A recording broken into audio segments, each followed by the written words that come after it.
All right. Let's go ahead and get started here. So we did quite a few missions last week, or I guess Monday, with killing water thieves for water, and apparently we have upset them. So we get to defend. And we actually do want to probably bring a gunrunner for this, because there's a very good chance we're going to see some dropped Vepers here that are going to be in good shape. Generally speaking, most guns you'll find are going to be destroyed, but these will be usually disabled. Hey Jamie, how's it going? Alright, RPK. And if I recall correctly, this is basically a joke for the most part. For right now, it's like 3 guys. So as long as we're not like literally just being belligerent, we'll be fine. Hey Y7, how's it going?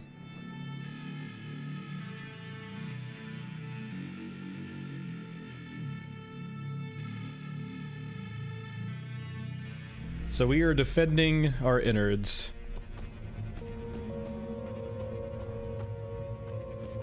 And there should be, I think, 3 here. They haven't rebalanced this at all for difficulty, so it's killing 3 guys.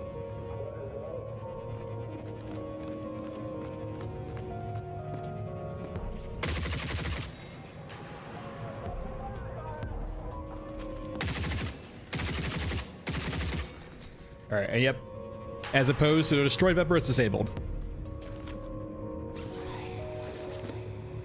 Is there any more, or is it done? There it goes, it takes a while. Yeah, but the 3 water thieves that spawn here seem to just always drop disabled guns as a reward.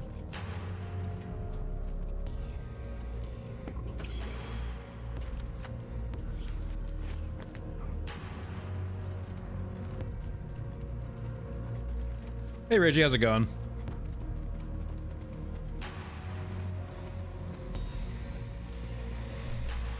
Weirdly enough, considering still how much jokes water thieves are, they should be. So we were in the defense mission, right? So we should still have the NPCs. It's kind of like one of the critiques right now of the new water thieves video, or the water video they put out, is we still, I think, have NPCs in here, right?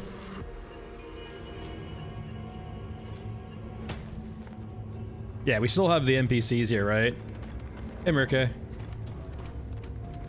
So, for those who aren't aware, right, there is a new video, right? There's a new video out, that the connotation, or I guess the context of the video is that because we get this new water system, the way we get around having no longer an upkeep for water every day is that we kind of push the civilians out of our innards in a very kind of mean way.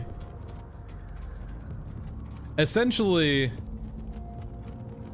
the interpretation that I got from it, we killed them, yes, and basically we essentially killed them. We culled the weak. If they weren't providing us with, well, the water bots are at our instruction, right? They killed the civilians, right? To basically saying, like, you're a freeloader here, you know, get pushed out. You're not taking our water anymore. So, I mean, in a way, the video kind of felt sort of a way of, look, what you got what you want, but not in the way you wanted. It felt kind of sort of, if you read into it, there's definitely a context where you can get the sense that they're kind of like, well, it's grimdark, but at the same time, blood. It also,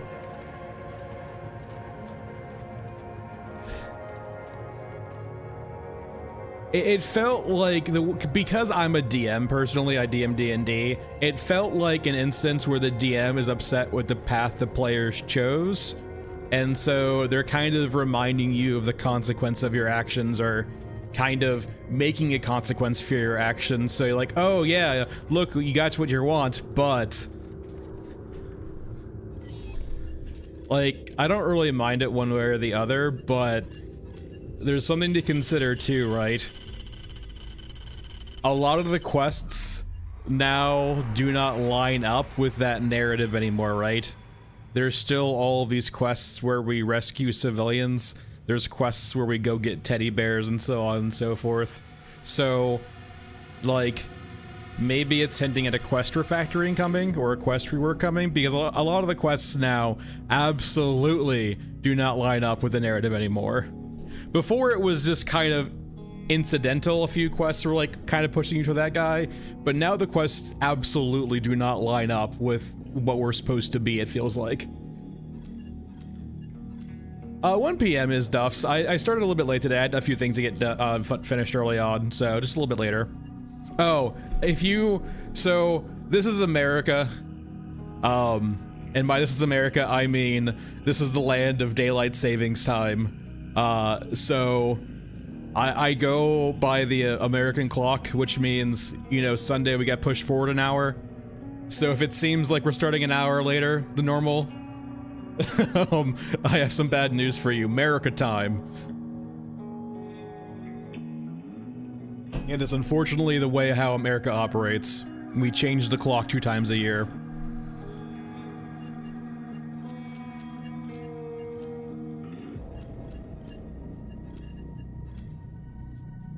It's unfortunate, but it's I don't have any control over it. I apologize. Everything around me also does abide by that clock, so I have to abide by that clock.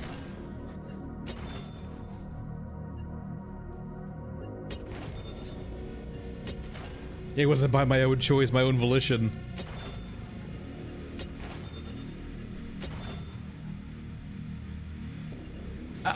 My personal opinion, I do not care if it's one or the other, just pick one and stick to it.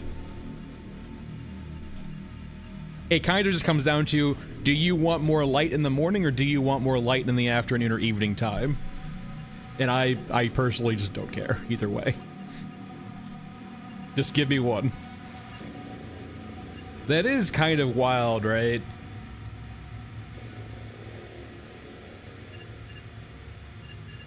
Just like, and China's massive, right? It's very large east-west wise. So like, it would be multiple time zones. What map are we doing? I guess, wait, with 3 water for Stairway? That's highway robbery. We're going... What is this tomfoolery? You want to tax me 3 water to go to Staircase? That map? This map here? With broken quests and an A to B navigation area? I guess navigation area. A to B path? No, we're going to Frozen Swamp. You know what? We're going to Frozen Swamp, but we're killing some water thieves. And some drones. I haven't played since the hotfix, so they did some patches on Monday and Tuesday. The main patch was Monday though, right? So that apparently alleviated some issues in regards to reputation. Yeah, apparently the rep fix is in and it's much better now. So the defend the innards mission is either when you have 0 water left and you probably log out, log in. If you do this quest here, the Waters Wars quest, after you do it, there is a chance, or water bots. If you have water bots, great too, which we'll go to in a second too. Water Wars will also give you a chance of when you log in or time passes, you will get innards defense. So if you do this quest a ton, there's a chance you might have to defend your innards. And the very last way is if you go over to here and get water bots.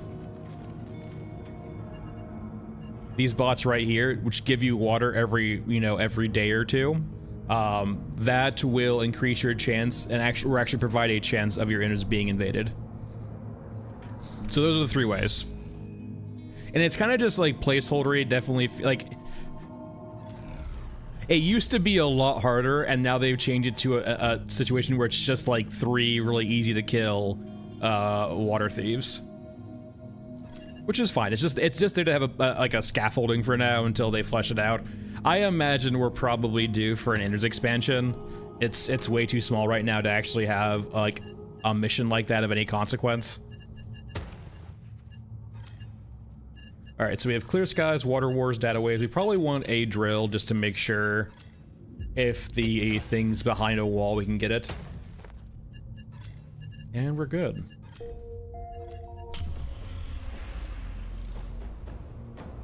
Yeah, I don't see, Ragey, how we currently, with the current layout, we can actually have like a whole water thief raid. It doesn't really align with the innards right now.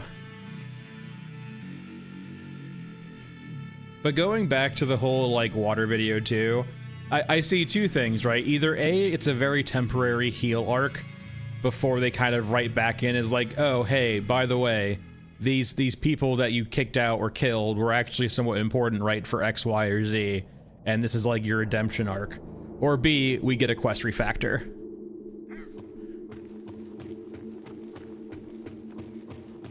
Yeah, I can like, I personally, Merkei, don't have a lot of buy-in one way or the other. We're still so early, so like, whatever route they go down, okay. I can definitely understand the people being critical of it, though. I can understand their viewpoint.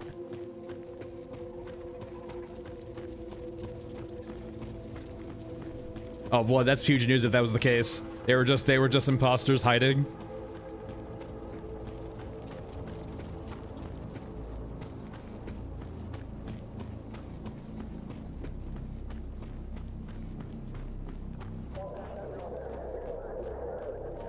I guess I can kill you guys. I actually have the quest for it.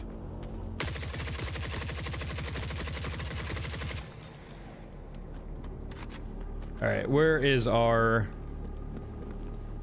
drill? Or I guess our clear skies thing.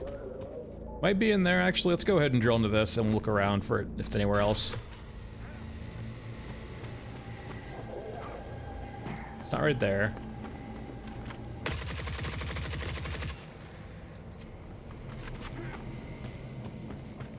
Yeah, I haven't like sat down, Ragey, and play with them in great detail yet, like off stream. I was kind of waiting to get like a sense of like a more finalized version before I get too crazy with it, but let me just go ahead. I have enough ammo to probably experiment a bit. So RPK. I mean, I don't like that.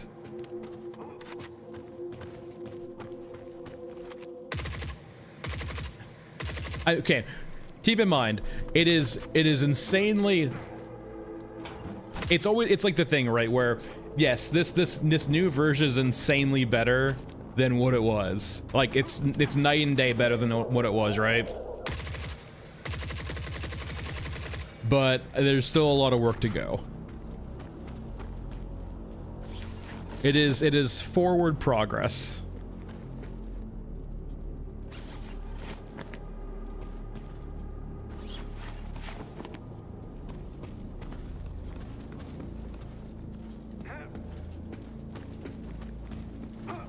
Yeah, I mean, Jamie, it feels like you're having to like squint your eyes a bit. Like you can interpret like that. Your interpretation's perfectly fair, but I definitely, to me to see that viewpoint, I would like have to look for it. It's something like I feel like I would have to look for and try and rationalize.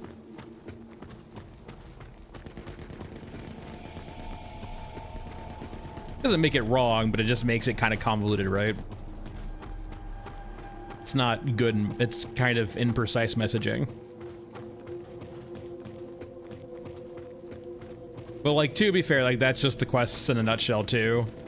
You have a bunch of quests that kind of just raise the question, why the fuck are we doing this?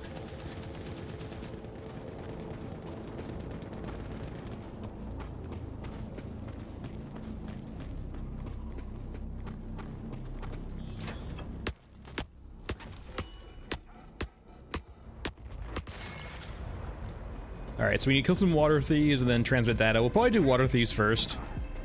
We only have a few left too.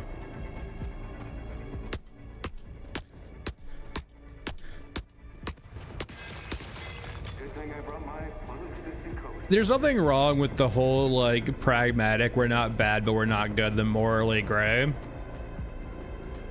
But like it does go to the point of kicking them out or killing them, right? Like, you know, if we kick them out, that's one thing, but just like, oh hey, we're not giving you what anymore? Like, did they rebel and say no, we're not leaving? I mean, it feels like they intentionally chose heel, as in like the wrestling term heel, as in the bad guy, the antagonist. Hey Jack, how's it going? It's going well for me. How about you?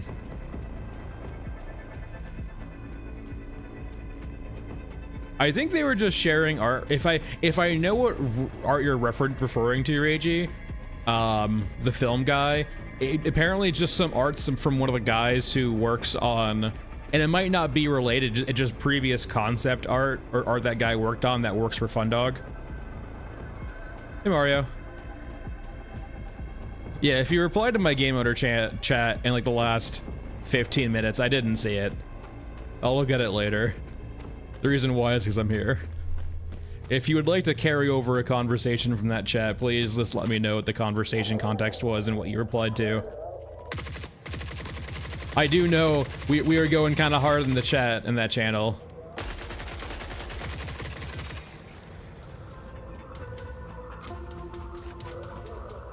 I mean, that's fair. I don't know. I mean, if we're just different water thieves, it is what it is. Like, it just felt like the tone of the whole video was, aren't you happy now? We did what you want. That felt like the tone. It felt like, and this is like the feeling, right? This doesn't mean it's true. It felt like someone who, like, that system was the baby of, right? Like, that IRL water system was the baby of, right? They were very unhappy to switch off of it. And so the video was the consequence of that. Yeah, we're talking about it like off and on a little bit, yeah.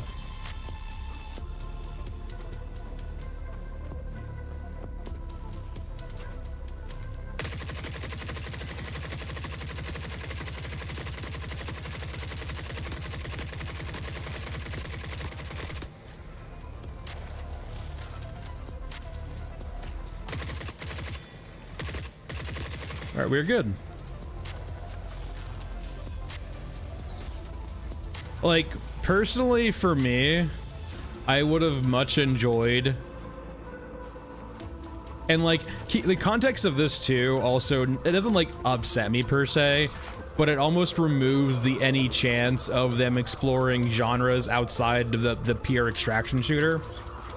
The case in point sort of being, I do think this game would benefit from like a very light This War of Mine sort of vibe. Like a very kind of hideout Tarkov city builder sort of vibe. And not like a full city builder, right? But just like a This War of Mine city builder.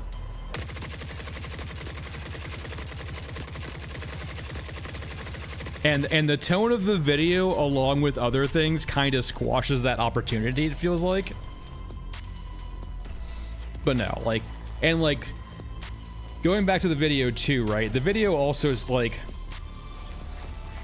it just creates a lot more work for them, it feels like, in the sense of it now requires even more work on the quests, it feels like.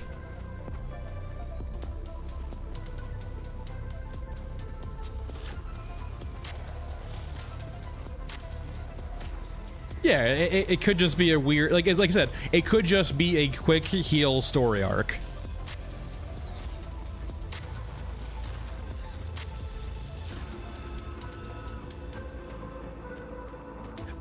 It just, there's one aspect too, right? It's an early access game. Did that video need to be made? Like, that's where I'm mentally going to a little bit, right? Is like, sure, the story, like, it adds the story a little bit, I guess, and it explains a change in the water system, but we're an early access game, right? Like, that's just systems change. Like, that's to be expected. You don't need to explain it away. If you suddenly changed like half the game and it still felt like the Forever Winter in the sense of like this post-apocalyptic game, right? Yeah, it's just part of early access. I mean, their videos are cool, right?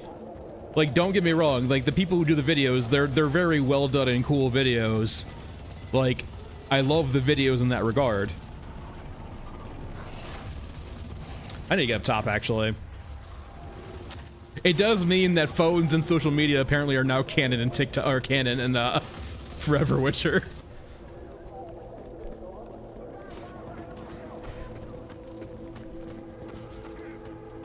I feel like it was being pretty well put out though, right?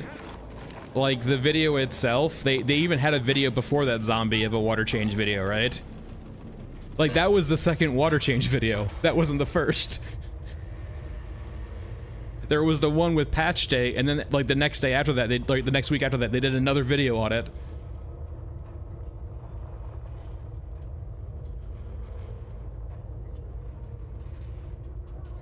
Blood, low orbit, man. Kessler effect after 40 years only affects high orbit stuff.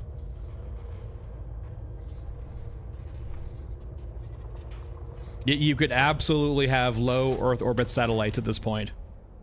Even after like 1 or 2 years, like 2, 3, 4, 5 years, you could have low Earth orbit satellites again.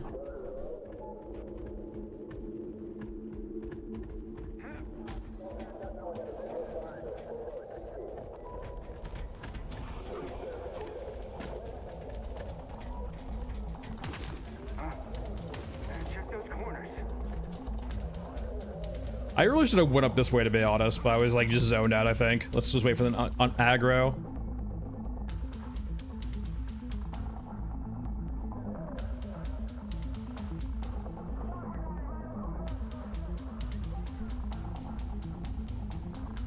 Like, and that kind of like lets it, yeah, like Mario, it felt like it was like a, not a knee-jerk reaction. It felt like it felt like we wanted to let you know we did this, but we were biting our lips doing it, and you know, here's a consequence for us making us do this. Jamie, you can still have spaceships not go to space again, but still let low Earth orbit be populated by spacecraft or by satellites, right? Like, the Kessler effect means we are no longer a spacefaring nation, as in we can't escape our own gravity well because of the Kessler effect, because there's so much shit in orbit now. However, that doesn't mean we can't still use the orbit around our planet. It just means we can't ever leave our gravity well. The stuff in orbit is affected by gravity, our gravity well, right? That's why it's in orbit. It's perpetually falling toward Earth.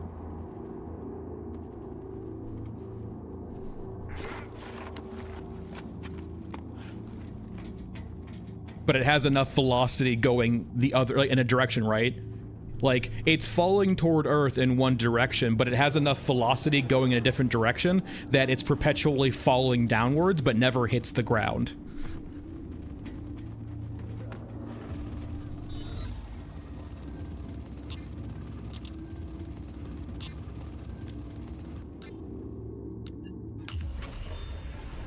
Yeah, stuff like, essentially, yeah, Zen, like what Zen said. Stuff can, like, under the Kessler effect, right?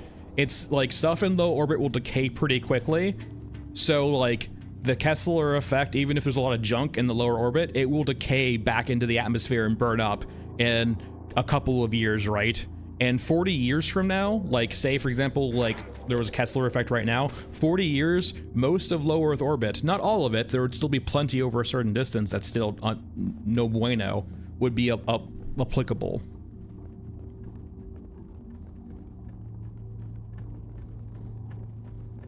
Oh, no, his first shot's still skewed. But he's still masked man, so he's still Bay. So, like, you can still see the jump to the left. And, like, once you hold mouse 1 to it, it turns into a laser, so you're fine, but Hey Bob, how's it going?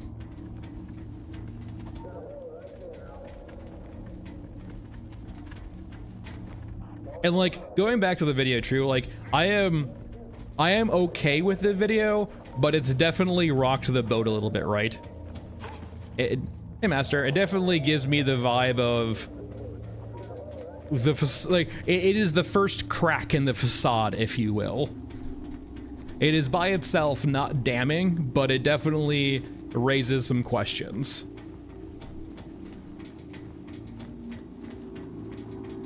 Well, keep in mind too, Reddit is for, and this is someone who uses Reddit quite a bit actually. Reddit's a place for chronically unhappy people.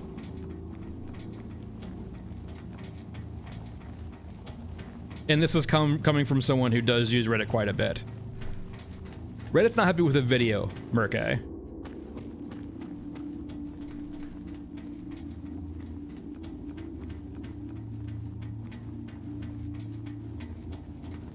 I think everyone's very happy with the water change, but like there are critiques about the newest video. Mine being is, was there really a reason for this? And I will say, like, for all the flack it gets, if you stick to small subreddits, like hobbyist subreddits, it's typically fine, but you will still have plenty of negative sentiments in that. Like, for example, like, I watch hockey quite a bit, right? I'll go to my team's, you know, subreddit for hockey. There's plenty of doomers and negative people in the subreddit, but you just kind of have to ignore them, or, yeah, because they're usually just... I would consider myself a pessimist or a realist. I wouldn't consider myself an optimist, but however, a lot of those people make me look like an optimist.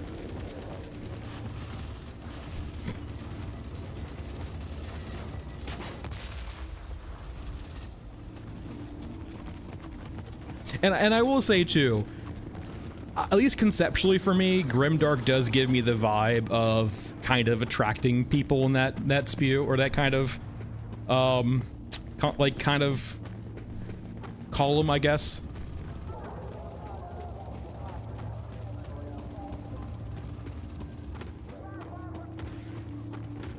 Now, there's plenty of good stuff too, Mario, but there are, like, negative sentiments too.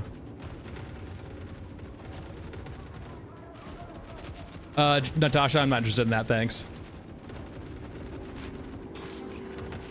If you want to reach out professionally, there's ways of reaching out professionally. That's not through Twitch chat. I would prefer if you use those avenues instead.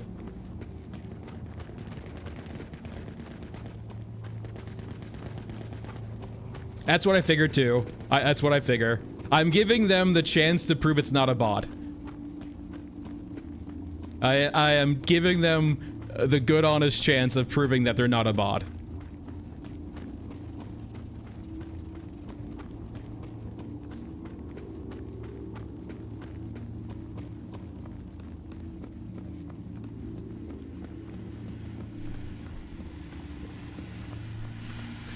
So...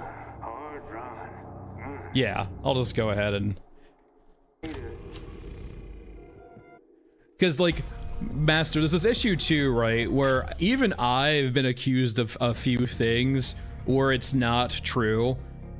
And so, like, I'm just like, I generally want to give people the benefit of the doubt before I assume malice.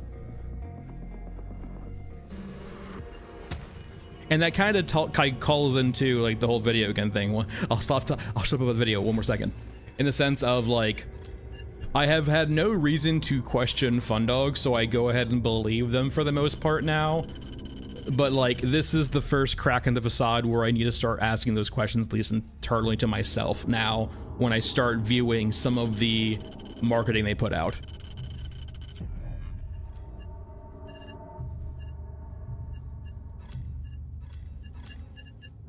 Like, you should always be critical, but at the same time, like, when you don't have a lot to go off of, I like to assume that... what's the right word here? That people are acting in good faith until they prove they're not. Oh, that I was using, like, AI art maliciously. So I basically have stopped doing it in a lot of my videos now. So I would essentially go out of my way, right? I would pay for like Shutterstock and Adobe Stock, right? And I would filter out AI on there, right? And I would search up pictures, assuming those pictures would not be AI because they're not flagged as AI by the system, right? I would trust Adobe Stock and Shutterstock systems to like say, hey, this is not flagged as AI, this is not AI. And then I'll use those pictures and then I will get critiqued in the video saying, this is AI artwork. It's like, well, I did my due diligence, right? I tried to make sure I didn't use AI art. But they think there's malice there.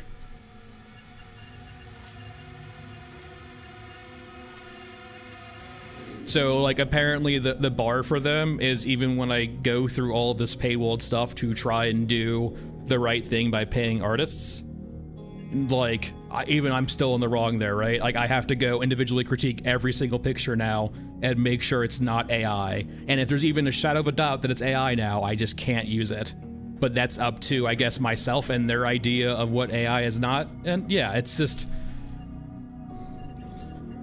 like, I try and do right in that regard. I do want to pay people for their work, and I do want to reward people for working on things, right?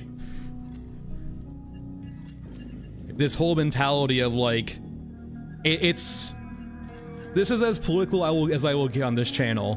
But the whole culture of America of fucking other people over to get ahead is toxic, and it's gonna be the downfall of America. That's as political as ever gonna get. There's this giant, fuck you, I got mine mentality in America right now, and it's cancer.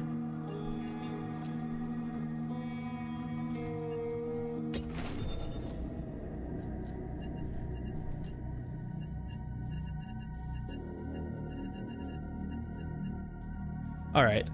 Back to the game. Where's my 762 at? Am I literally... there we go.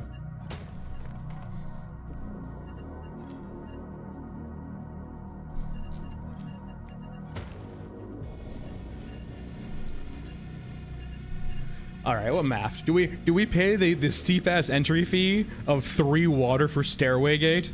Oh. That's always nice, Reggie, finding comfort in the grim, dark post-apocalypse. It's nice and warm, right? Yeah, the 3 water for Stairway, highway robbery. I've been hearing too, I think Daddy said it, Daddy Gaming said it, that this is broken for him too after you do it like the first time. And it could be a quest too, right, where it's supposed to be only one and done, but it keeps populating. Like, I can understand a quest like this being one and done, since you're finding the brother's dog. He just has like infinite brothers that just keep dying at Stairway. You think he would eventually warn them. Oh no, we were just talking about that. The best TLDR of what I will say in post-mortem or going back is that it's the first crack in the facade. I think it was... I think that video was widely unnecessary. And that's what we can say about it in retrospect. That video did not need to get made.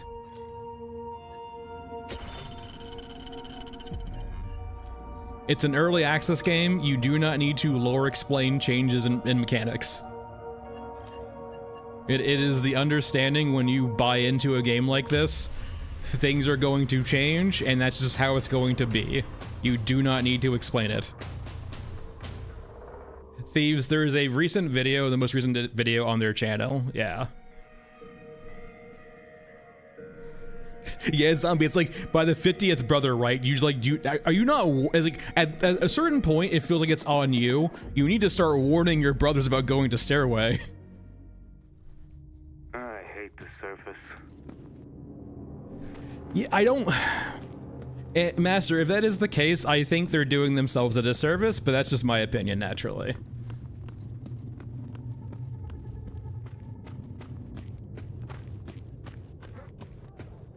Well, like Mario 2, on that point also, like if they're, I don't know. I just don't see the need to rationalize change in early access, but that's just my opinion, naturally.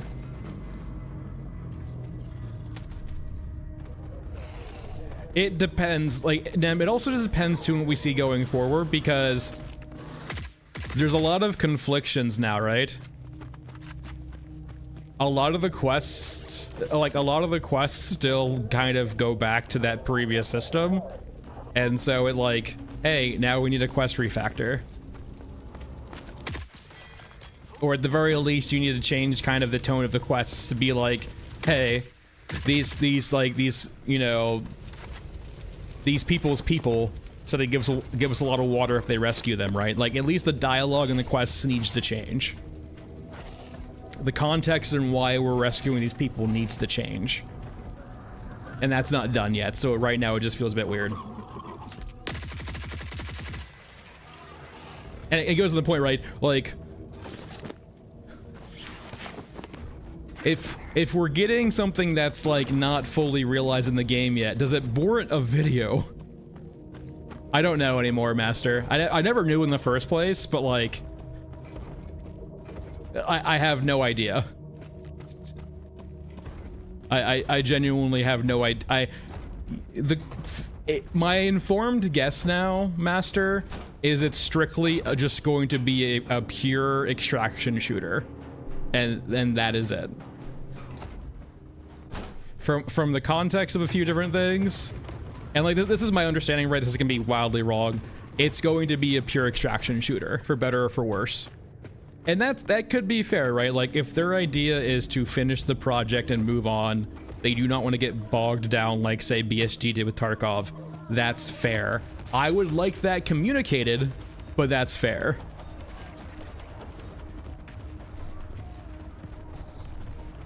And I think that's like one of my biggest reservations, right, is contextually, right? They have kept us in the dark about their vision for the game, really. Like, there's a difference between telling us mechanically what your plans are on a roadmap, and there's a difference between telling us like what your, desired kind of theme or outlook on what the game is going to end up looking like, right?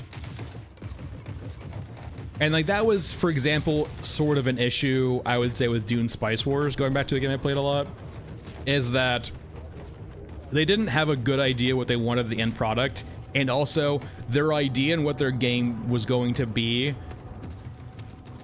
and how it turned out. I would have dropped a few marketing terms if I was them to not mislead the audience a bit.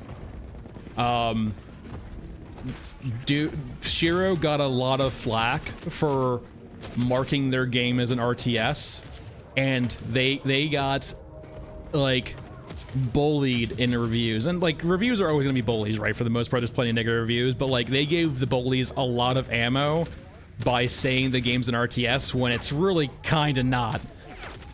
It's a really cool blend, sort of, on an RTS and a 4x, but the people who like RTSs were never really going to like Dune Spice Wars, because it's not what they're looking for in a game like that, right?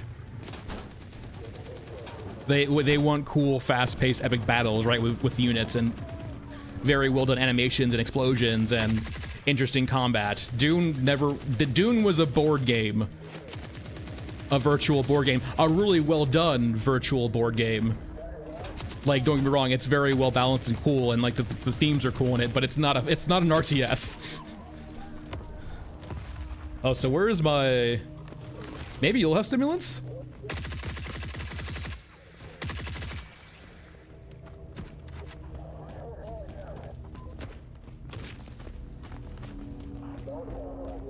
Yeah, like, Doja, for sure, right? That gives me the impression, right, they don't know either.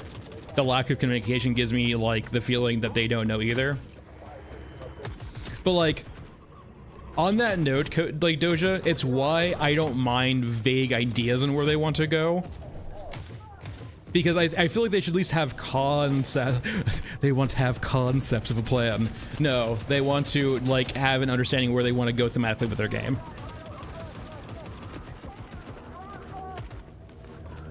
No, Matt, this is... Keep in mind, I am being very critical right now. I have nothing but respect for Mad and all of the Fun Dog crew. This feels like something that isn't really on one person. It's just kind of a collective lapse. It's a responsibility that kind of sneaks through the cracks. And for all the shit I will probably give project managers and middle managers, like, they actually do kind of have an important role sometimes. The good ones are few and far between, but like, this is kind of a case, right, where I feel like a middle manager or a project manager would like really show their merit.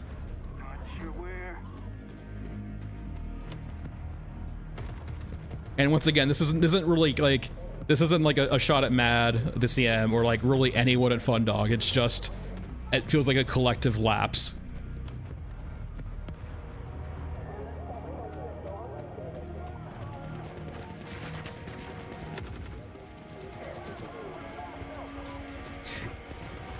Yeah, and that's fair in him too, but like, it also, it kind of, I don't know. It's so hard for me to just say things like this because I'm not sure, right? It feels like they want to put it feels like they've been wanting to put water on the back burner now and keep seeing the reception, and like, we need to fix this. Rage, that's important. Like, well, Rage, that's a big thing too, right? Is like, this kind of water update has pushed me in the direction, along with other things, where I just feel like, okay, maybe they're just shooting for this game to be a pure extraction shooter, in like a very bare bones sort of like condensed version of that, right? Not condensed, like a purist form of an extraction shooter, right? I'm not sure if we're going to see a lot of iteration or elaboration upon this particular title in this genre, or I guess not in genre, this IP. And that's certainly an approach, right? There's nothing wrong with keeping your scope small for your first game as a studio, getting your feet under you, and then maybe going for the leap a little bit later. It'd be nice if that was communicated, but I can definitely understand that perspective, right?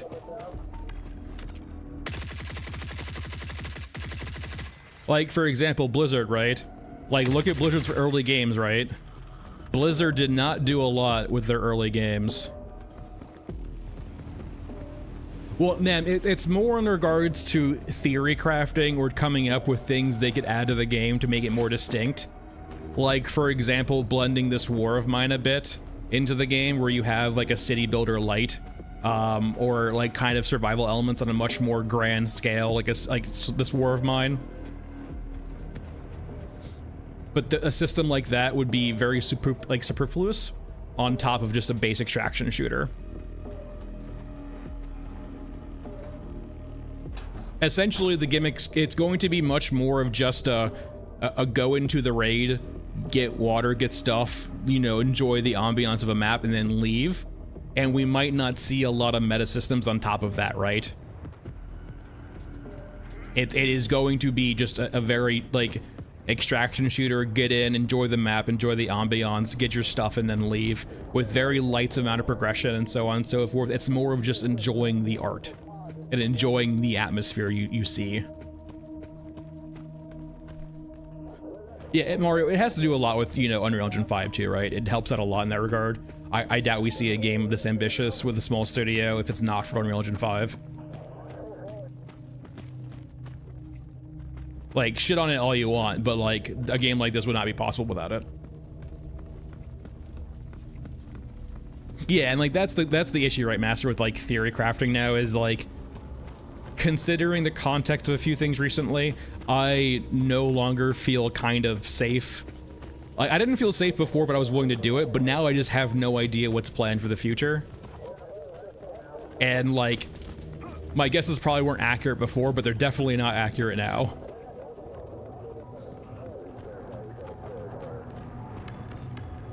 Where's this officer at, the VIP? Maybe he's up top more?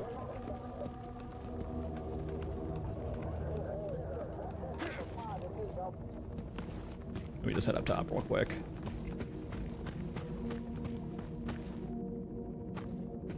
Yeah, like, Master, they definitely gave off the vibe multiple times that they were trying their best to keep their vision, but accommodate the other players. But I think they also definitely, it felt like they got too honed in on the IRL timer, if here's the biggest thing, right? If they ever told like the people or developers, or if they told us and other faces, like, we have grand plans for water and we do not see how the system can work without the IRL timer, I would have acquiesced, right? I would have been like, hey, you know, it sucks. It makes this game not available for everyone. Not everyone can probably play without an IRL timer, but they have a clear vision, right, on what they want to do. They never really gave that, right? I never got the sense that there was a reason for the IRL timer. There was no rationale in why it had to exist. If there was some grand design, like, you need to pitch it to us, right? Like, if your goal is to make the players happy, which might not be the case, like, there is perfectly, like, there is a perspective, right, where it's, I want to make the game I want to make. If they don't like it, it's fine. It's not for everyone. That's certainly their prerogative, right? But if they're going, if their goal is to actually appeal to the players, which is a different approach, right? You need to hone out, like, zoom out a little bit, I feel like.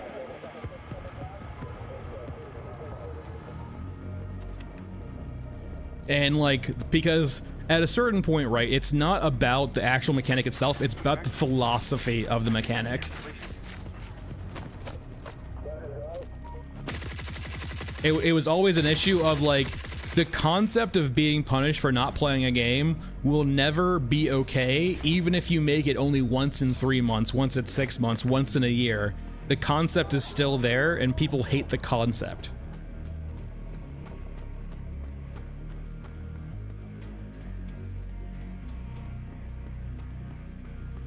Nem, you are right. There are plenty of people who are very negative without being, I guess, nuanced, or there are people who will just be negative without saying their critique or expanding upon their critiques. There's nothing to learn from it, right? And like, if you go to places like Reddit, right, you're gonna see mainly that side. Grunberg, I think it's coming eventually. They've said that they're mainly placeholders for now, and there's probably one coming, but yeah. But you are right. Like, that is just unfortunately and it's also a reason too, for example, why you usually don't see a lot of developers engage on Discord, is it's a lot of negativity, right? And it's unhealthy for your mind. It's also why like, I'll be pretty negative on stream sometimes. When I actually do videos, I try to mix in the good with the bad, right? I don't want to make it look like they're doing everything poorly, right? Because I don't think they are. It's just much easier to talk about negative things, especially when they get brought up constantly. So we went into Stairway. I got 0 quests done. I didn't try in earnest to look for the VIP. I looked for all of these, but didn't find any of them, so I could just need to look harder.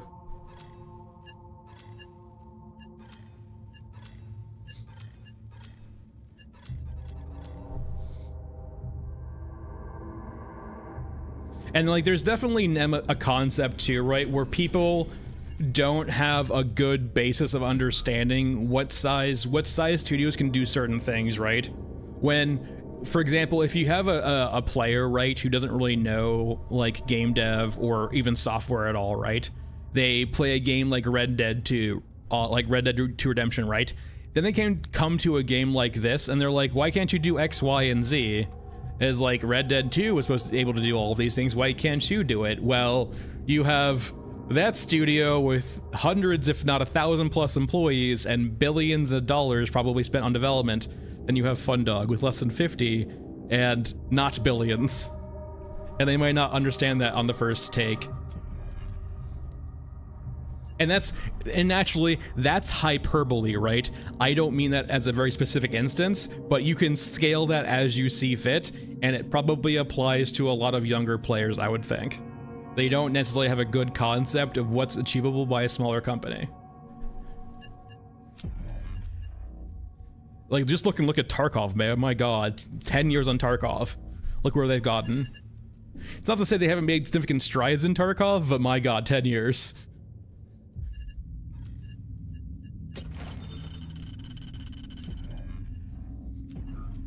Nem, I'm gonna blame it a lot on Grimdark.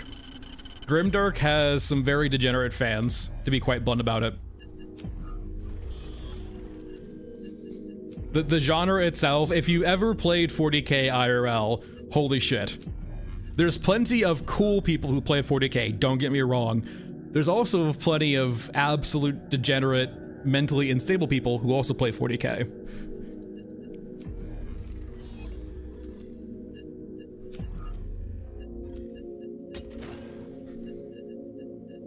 It's just a cornerstone of the genre.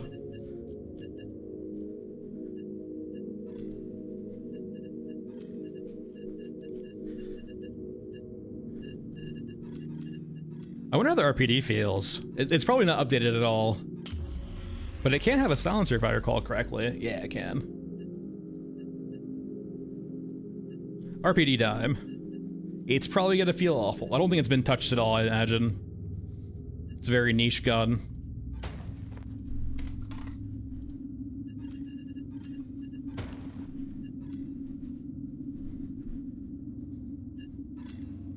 And we want to go to Scorched Enclave.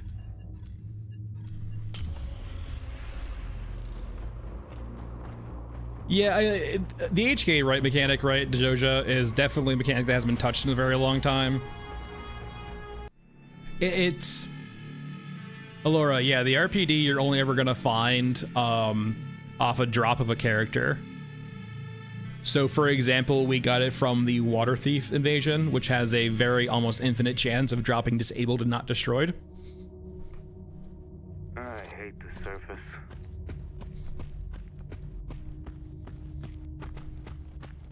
But no, like, the vibe I've gotten since playing this game since the beginning of early access, right, is they have very, very big bandwidth issues. They are able to accomplish a lot. Like, the amount of content they put out is definitely big, but when it comes to, like, actually programming things into the game, they have clear bandwidth issues.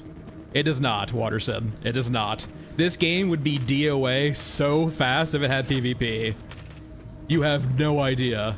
If you think this gameplay needs PvP, go play Marauders. Thanks, Bells. Appreciate it.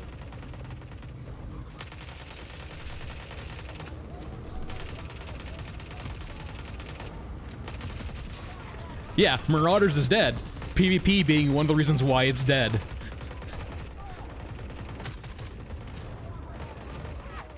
That is me. That is me being tongue-in-cheek. Marauders is dead because of PvP.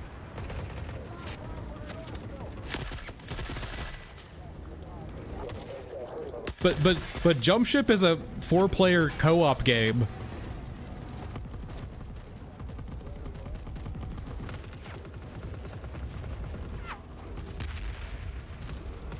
It's not getting PvP Nomad. If they ever say they're going to introduce PvP, I will immediately make a video chastising the fuck out of them. Granted, they're not going to do that, so that will never happen, but I will. I'm pretty sure Jump Ship is literally, it's a PvE extract, it's a PvE co-op game, man. I'm like 90%, hold on here. 1 second. I know, because I literally played the playtest. Yeah, it's a single player co-op game, man. Hey, watch my back. I'm not sure if it's still under NDA, so I'm not going to talk about it, but like, no, it's a single player co-op game. As perfect a day as any.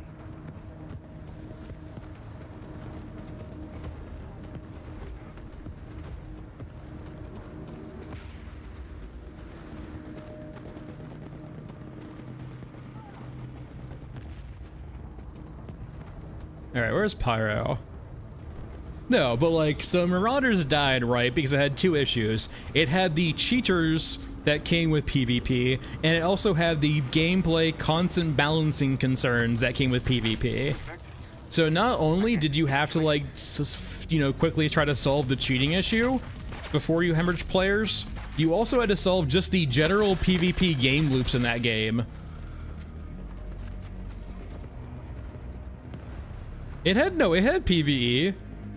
I swear to God, if you if the developers for Marauders created a PvE only area, plenty of people would still play for the vibes. I would. Marauders has a cool fucking vibe. I just hate the PvP in it because it's stupid as shit. You load into a map and get breached immediately? That is such a stupid gameplay loop.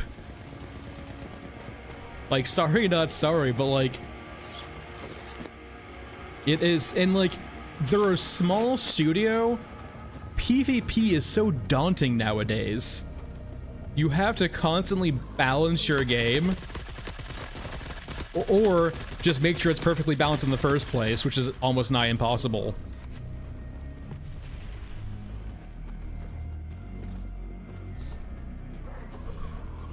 Until there is a massive increase in the, like, until there is a massive arms race, like solution of, like, anti-cheat AI, it's going to be a very uphill battle against, like, cheating, essentially, right? When you have people who are willing to do hardware hacks, as in, they don't just do a software hack where the game plays for them via the cheat, they do a hardware hack where they have out-of-game movements taking control of their mouse for them. Like, it's, yeah, until you get to a system that can just analyze data to see if they're cheating or not, or assume they're cheating or not, you're never gonna get there. It's a lost cause.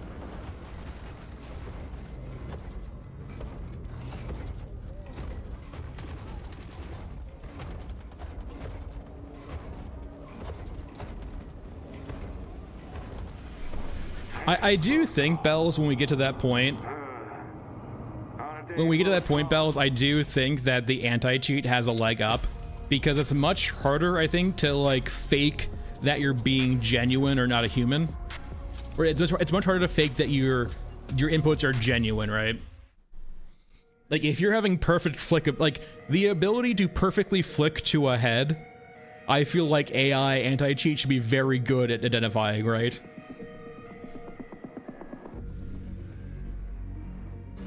No, and machine face, that's a part two, right? When you are designing a game, when you want to make it PvP, you almost have to design it from the ground up to be secure as possible, and even then, it still won't be perfect. Because, like I said, right, you will have, like, hardware cheats. Like, and even then, like, you have to do like so many different things, right? You need to be an actually seasoned developer, very robust. Like, you need to have specialists in regards to networking and anti-cheat, right? Like, there is so many tools you need as a developer to design a game that's robust against cheating. And even then, it won't be perfect. On top of that, you need to have anti-cheat. And on top of that, right, you need to have ways of identifying things outside of the anti-cheat that won't get caught.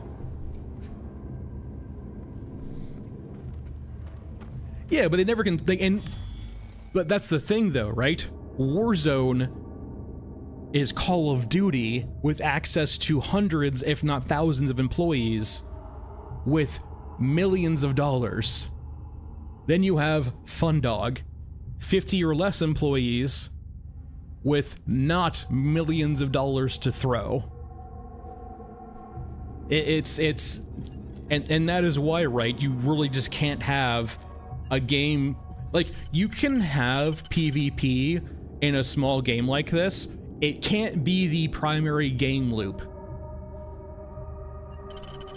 Like, for example, Dune Spice Wars, right? It has, for better or for worse, right? It does have a skirmish and a single player mode.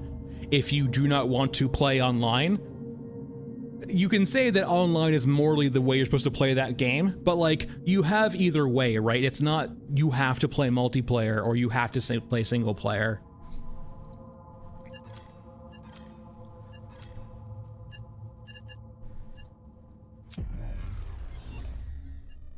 See you, Mario. All right. Mesa. Actually, let's go ahead and do this too. I haven't really tried the vendor change yet, so let me go ahead and get to max rep on Aramaki and have some fun with some cyborgs. Let's see if we can't make Aramaki proud of us. There we go.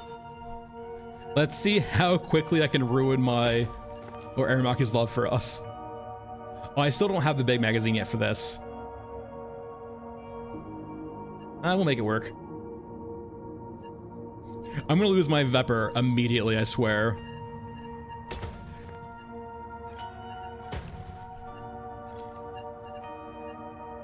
Let me bring a backup, I guess, of a pistol or something, I guess. We'll do bring AK, backup AK.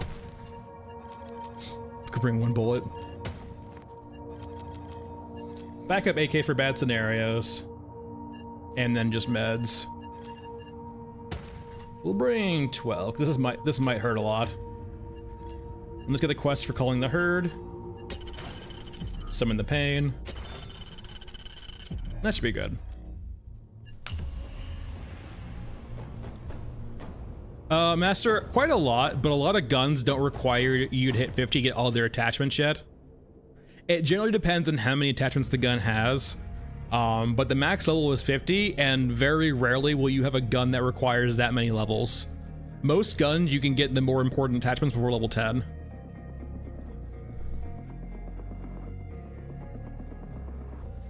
Gromberg, I think Gromjug, we might see more elaboration upon that in the future. I don't think so anymore, though. Thanks, Nomad, appreciate it. I'm not sure if we're going to see...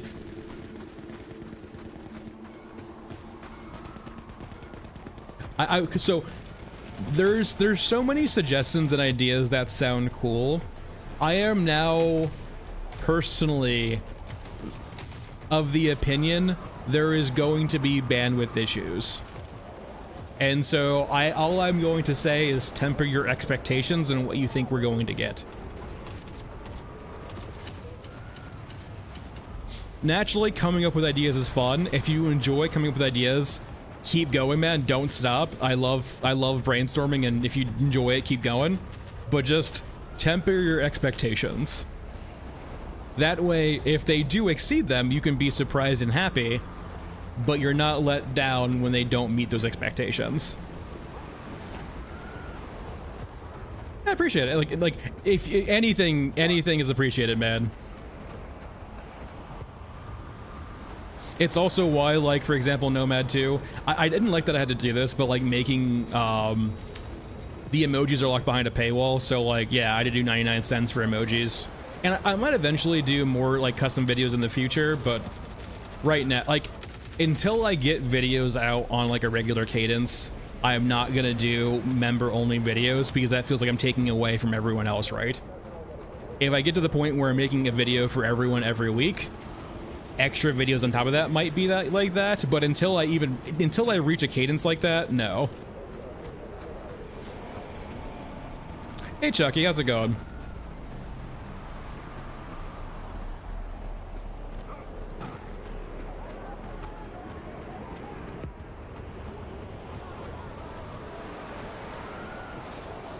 Moo.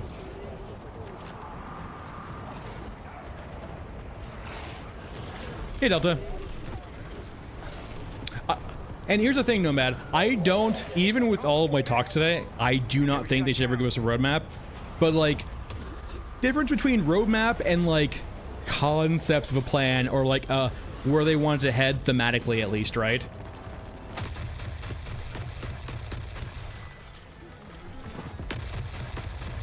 Hold on, we need a real gun. We need a real gun.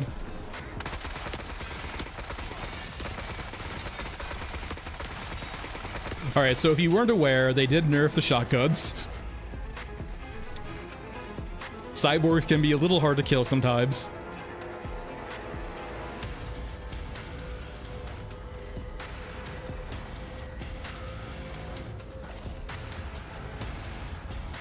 Oh, thanks, appreciate it. It was...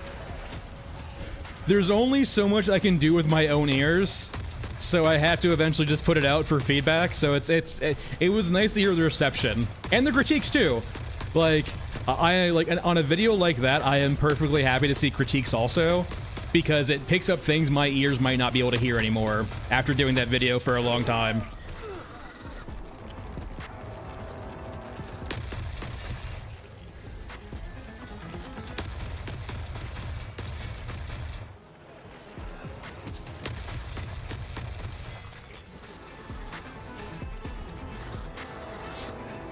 I'm on a 30-80 thieves. It mainly seems to just cyborgs, Bells. It feels like cyborgs have a lot of issues now in regards to dealing with shotguns. Like cyborgs and shotguns, it's very hard to kill them now.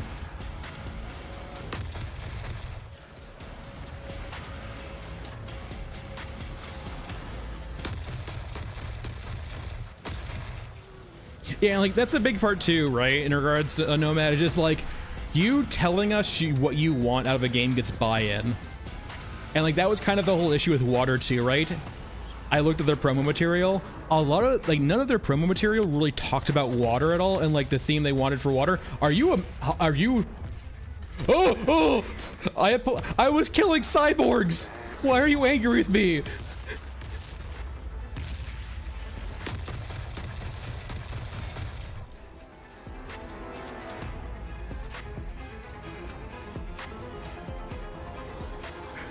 Are you like like an actual hunter killer? Okay, it's not a hunter killer actually. It's just a medium mech that's angy. It's a very angy medium mech. It's not a hunter killer. It would say enemy otherwise.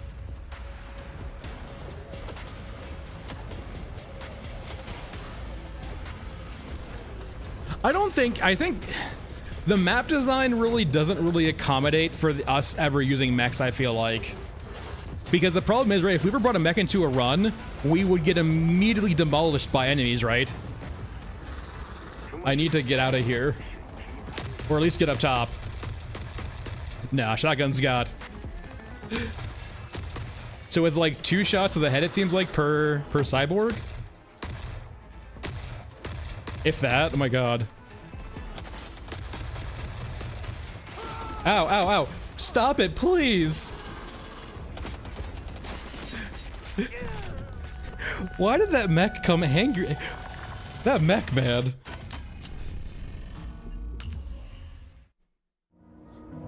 Maybe it was over in the field and just came over to us from hearing us. I guess that's the danger of using unsilenced guns, right? Case in point. Fix the silence versus unsilenced guns dichotomy. It's so night and day. So the thought being, right, is us using the unsilenced Vepper drew the mech's attention over to us.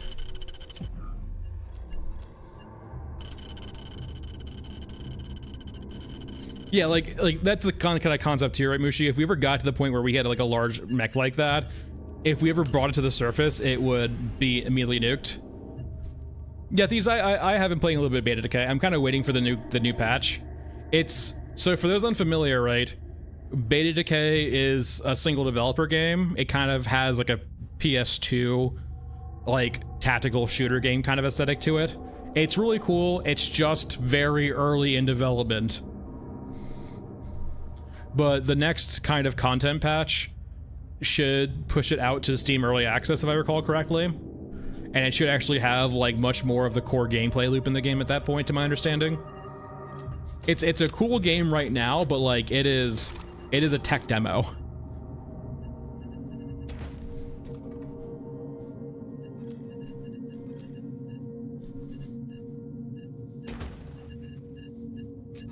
And kind of being a little bit sour, right? You know, if they changed the mechanic fully in that tech demo, I wouldn't think it would need a video explaining it. Shade thrown. I don't think we lost that much. Yeah, we didn't. We killed quite a few cyborgs there. We did not lose that much rep. We definitely lost a decent chunk of rep. Not crazy amounts, though. If we killed, like, a fraction of the cyborgs we just killed, we'd be clearly in the red right now with Europa. Or sorry, with your Eurasia. Hey, Finder.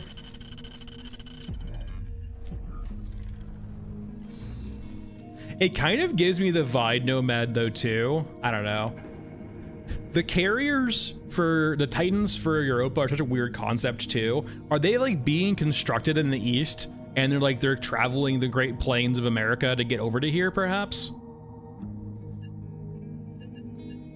It kind of gives you this like really cool aesthetic vibe, right? Of seeing these giant crawlers and like in almost herds coming from east to west to the front.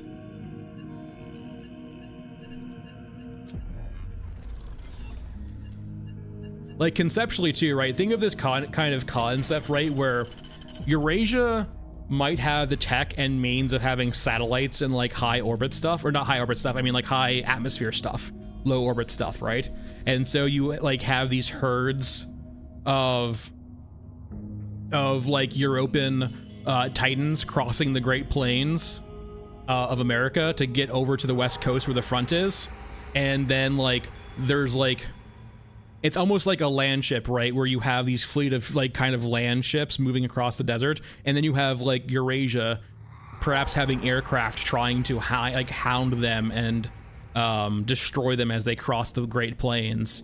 And then you kind of like you basically have a sea battle on land, right, with missiles flying, flak everywhere, so on and so forth. You almost like imitate the great hunts of like, for example, buffalo, but as opposed to you know hunters and buffalo, you have these giant herds of European titans, and then you have these kind of very opportunistic, maybe Eurasia flying craft, right, hounding them and trying to separate them so they can pick them apart one by one. Thematically, that seems really cool in my head. Naturally, that's just me like spitballing, but it seems thematically really cool, right? And it kind of harkens back to like, and pays homage to like the great expansion of America and the amount of buffalo we fucking murdered to sustain that population cheaply, right? Go look at the, like, if you've not seen them before, go look up like the giant piles of buffalo skulls from those hunts, right? Thanks, Gallo. Thanks for the resub for 2 months. It's such a cool concept. And naturally, I have nothing to support that other than me just looking at Titans, right? And like thinking why they're so big. It seems like they're almost like self-sustaining like carriers are, right?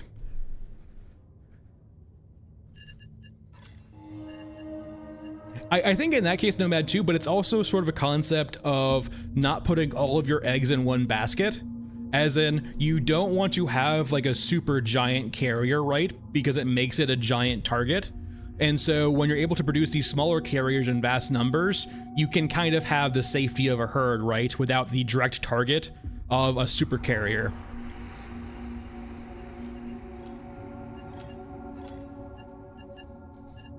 Like, keep in mind, right, even like, you know, if you think about US supercarriers, right now, they always have a flotilla of ships around them and support and to protect them too, right? Carriers by themselves are not usually good at protecting themselves. They have to have this kind of cloud around them of support ships and other ways of just, you know, soaking up gunfire. Kind of the same concept, right? But as opposed to, you know, one big carrier, a bunch of small ones. All right, I think we're good. Yeah, we're good.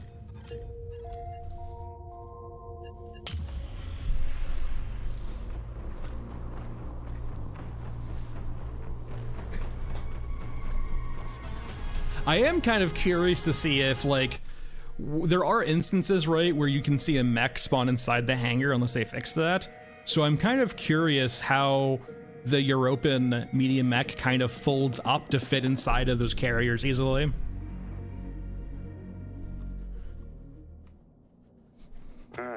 Well, yeah, like, right, it also comes down to the factor too, Darkstar, like, if you're if the carriers have to transport themselves from, say, the east to the west, that might be like one of the minimum size you might have to support the power plant.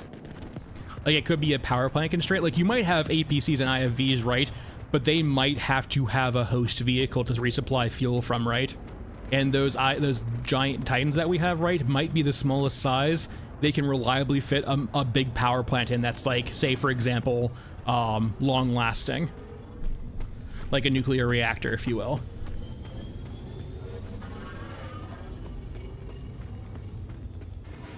Oh no, they most certainly Delta. Like, I mean, keep in mind, even carriers themselves have like point defense, right, for against missiles and stuff like that. But you generally want to have a lot of redundancy when you have a multi-billion or low trillion, I mean, it's multi-billion dollar vehicle like that, right? You want to have lots of redundancy because eventually, right, you know, I think that was Russia's doctrine too, right? Russia wasn't about, if I recall my experience in Warno and War Game, Russian doctrine was not about very powerful, like, or very rather sophisticated missiles, but so many that they would overrun they would basically swarm the point defense systems, right? They would essentially make the point defense systems run out of ammo, or, you know, not be able to target that many of them.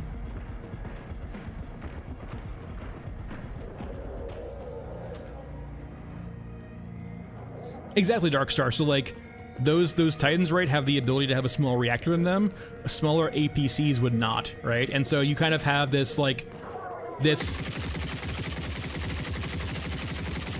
vehicle being as small as you could make it, but still be able to, like, have a small reactor in it, right? Yeah, Nomad, exactly. Well, that's, like, always been their doctrine, right, Nomad, in regards to even ship warfare. Their doctrine is to not necessarily have, like, a stealth missile, right, that overpowers the system by sneaking through. Their usual tactic is just pure volume, right? They would launch tons of anti-ship missiles at a carrier, right, as opposed to just a few, which would overwhelm the point defense on a carrier. And so you have all these extra support ships around. Some ships were literally just point defense ships, right? Ships meant to shoot down missiles.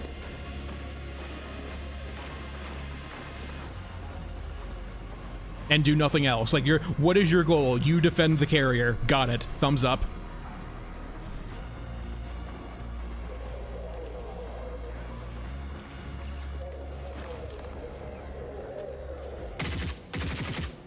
And even more niche than that too, right? You don't defend the carrier. You defend the carrier against missiles, and that's it.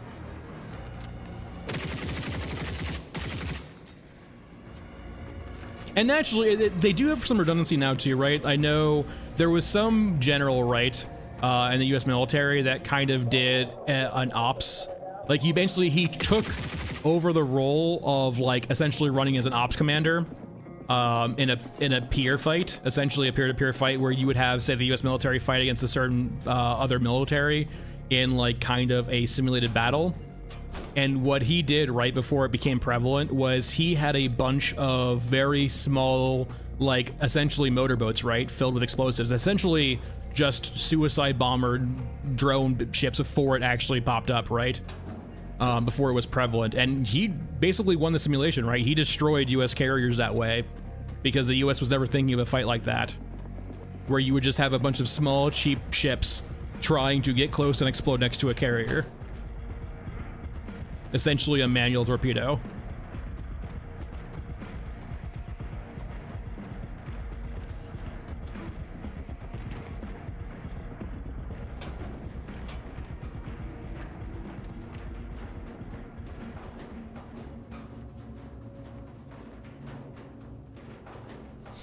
The innards, naturally, Y7. Naturally, the innards.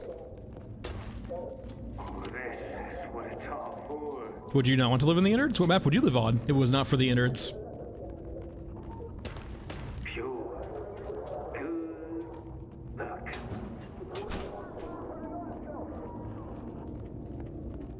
It's nice and cozy. It's got skulls everywhere. Though I do have to mention, though, do you guys, like, find it weird how, like, we seem allergic to cleaning? Like, do brooms not exist anymore? Can no one sweep? We literally have a giant, like, hole, right, where we can just sweep and drop trash into, and we still just have, like, dust everywhere.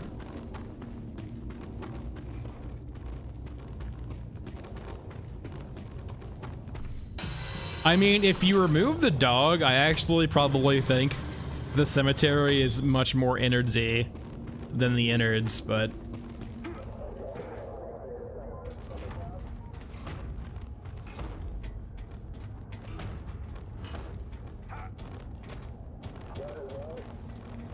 Ah, yes.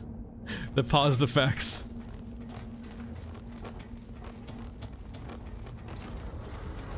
The vacuums weren't... I mean, you don't even need to go to as far as a vacuum, right? Just a broom. Like, sure, if you need to, like... Here's the thing, right? Yeah, vacuums would require some actual, like, factual production capability, right? Spent on vacuums. But a broom, you can just, you know, all you need for a broom is a stick and then some things that you can brush with or pull, like push dirt with. It's a pretty simple concept. If you got a big stick and attached a bunch of smaller sticks to one end of it, you essentially have a broom. Is it a great broom? Not really, but it can still broom.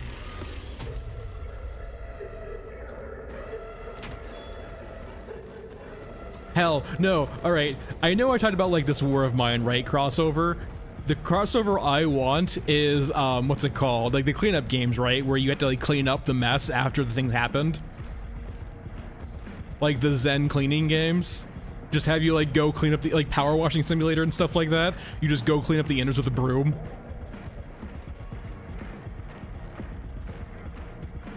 New scav quest, clean up. Yeah, Viscera cleanup detail, there we go. Yeah, where's my crossover? Where's my crossover?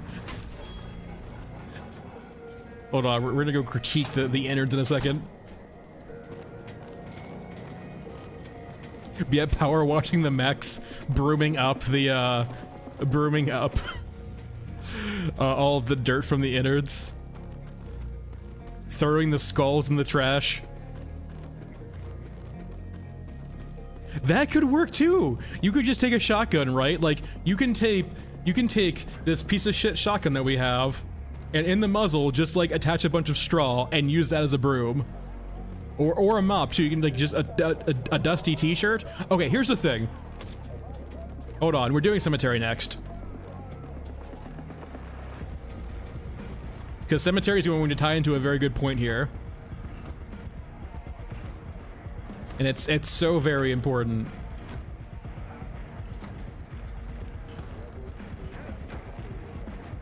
I think the dog peeing is just disrespectful. It has a... Okay. Hold on here. We're going to the innards.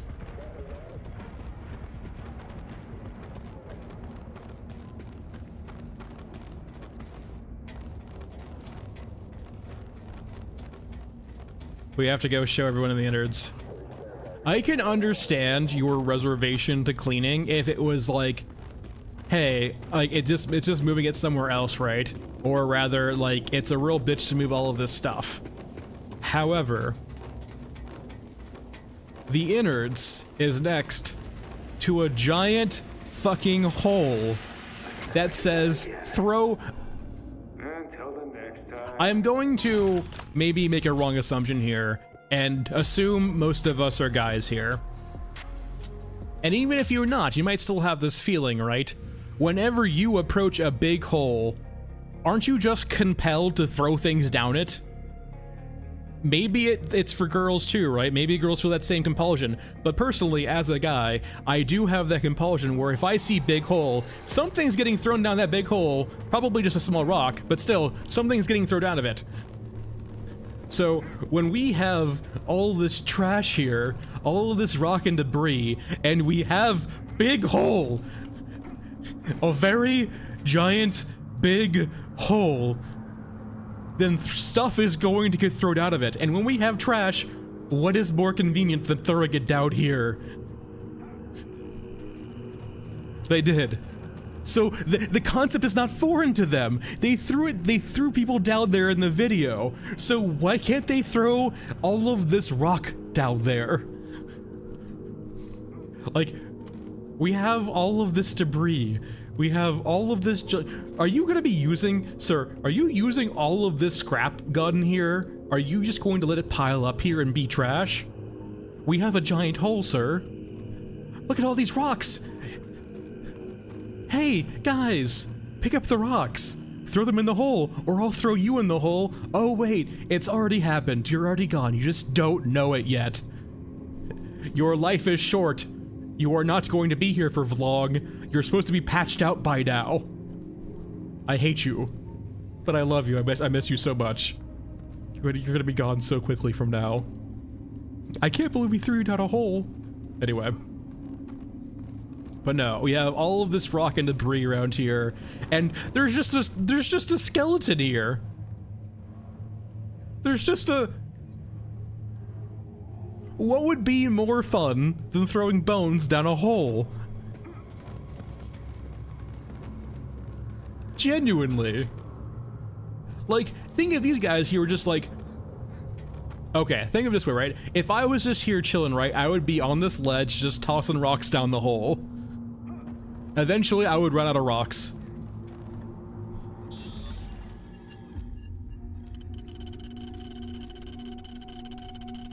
It's good so.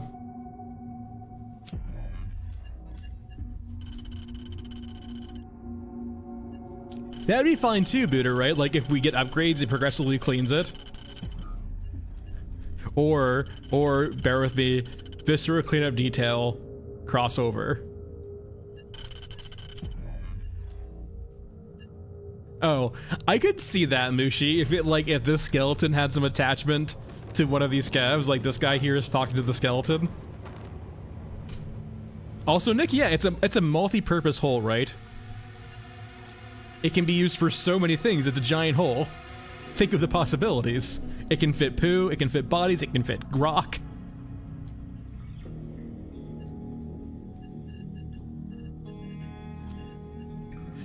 Imagine if like Fundog is listening to this and this is why they don't switch over to Cemetery because I like Cemetery more. They switch over Cemetery to not have the whole debacle of having a giant convenient hole next to us. So they could lore explain away the trash. Oh, also we're going to Cemetery. We don't need ammo going to Cemetery. Not even rigs either. We don't need anything going to Cemetery.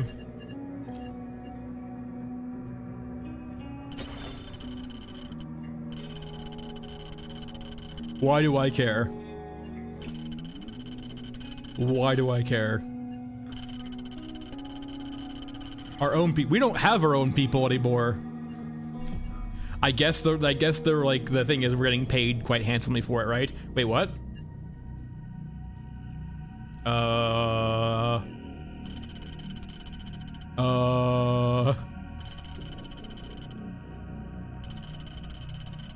Wait, why are we feeding them? Will they?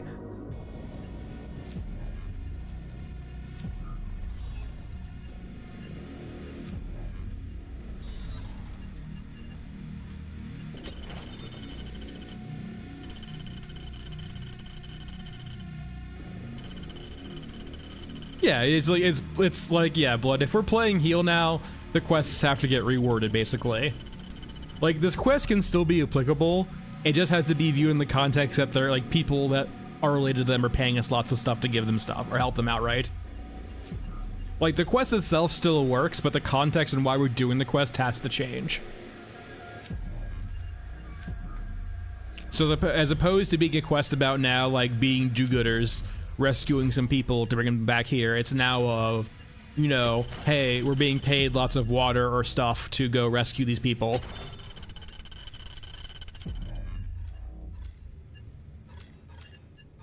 And like, they're both applicable, right? It just requires, you know, a quest refactor, a quest change. And to be fair, quests have been needing that for a while now, in my opinion. There's definitely some thematic things with quests that kind of feel pushy and pulley. All right, I think we're good, right? Yeah.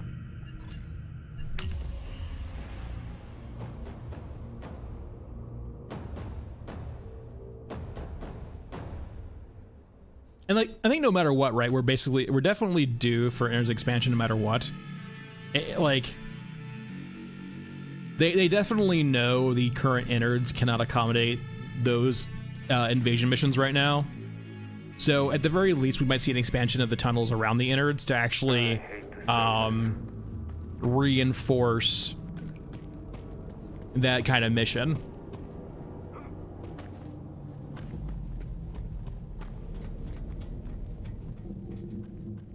I do like new ambient sounds, by the way, on this map. They're actually quite cool. Very subtle, but quite cool. Hey, zombie.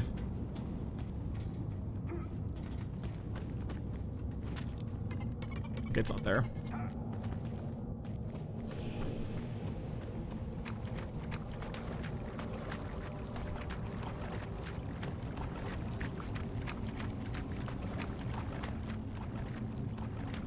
haven't heard the dog yet.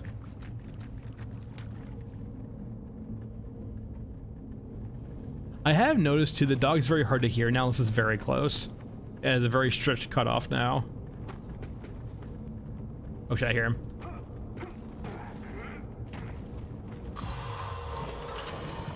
Open the door!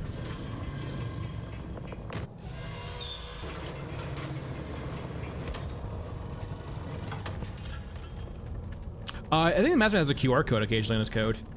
Hold on. Oh, like the patchwork? Hold on. It might be above the claw texture. It's not a, it's definitely something wrong with the lighting, I think. It's got some weird, maybe UV to it.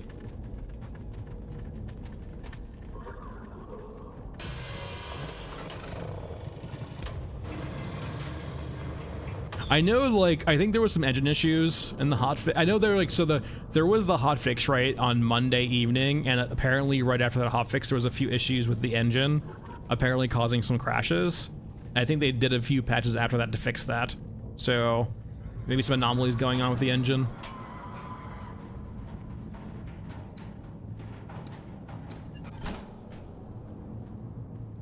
All right. Now, the book was bugged over there. Let's see if it's actually working here. Yeah, but I don't think it was always like this Nomad, though, too. So maybe there was something changed, too. Like, I don't think old, or Masked Man always had this issue.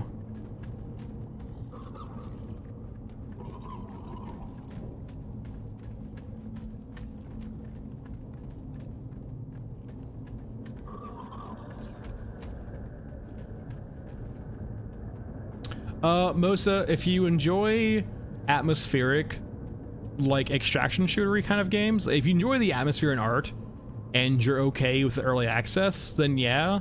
If you want a fully polished experience, then let it cook. But if you're really okay with early access gameplay, along with enjoying the atmosphere of the game, that's a cool game. But definitely still plenty of time in the oven. I will say, with the recent water change, you're not going to be punished if you take long breaks from it exactly. Like in previous iterations, if you just want to be like on and off with it, you get punished a bit, but like that's no longer the case. All right, going back to my point about brooms. So, if, I guess you can take the viewpoint, right? Like, okay, let's just hatch this out here. Vacuums, probably not great for the war effort, right? Like, you probably want stuff making vacuums going over to the war effort. But, like, we clearly have the ability to make decent clothing and shoes still, right? Would a broom really take up all that much, like, extra work? Maybe, I guess, but, like, look how nice, look how well treaded those shoes are. Those are very high-quality shoes. Those are some primo hiking boots. So I definitely feel like a broom should be very... There should be the ability to make a broom. I need to clean... Like, look how unclean this is. They're all cyborgs now. What are those? Performance, they definitely have been improving performance quite a bit every patch. This recent patch was actually a big uplift in performance for a lot of people. So they are like doing their darndest on increasing performance across the board.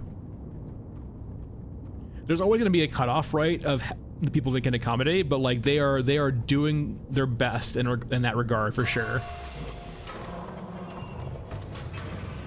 Like every patch has seen uplift in performance. And this one's definitely been the biggest across the board, was what I've seen so far.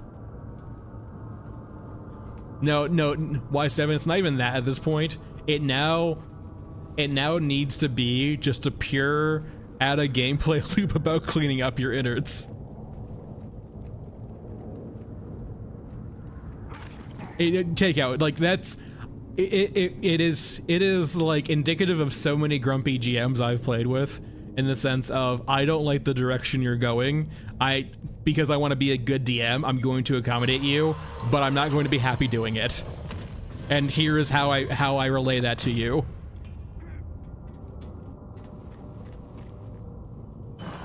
It is essentially the like epitome of passive aggressive.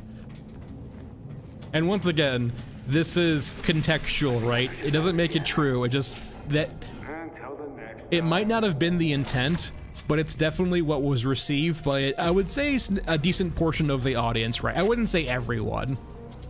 And even me, who reads it into that way, I'm like, okay, sure, I get it. Like, I'm not upset with it, but it definitely feels misaligned. And it just kind of raises the question of what comes next. Did I not free all of you? Oh well. We got a free one earlier, right? So it makes sense.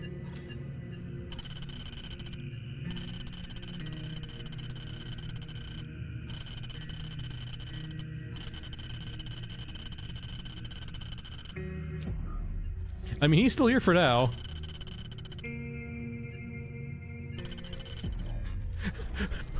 We gave interviews to everyone to see if they're worth keeping, and he's like, what do you do? What do you do? I keep the skull company.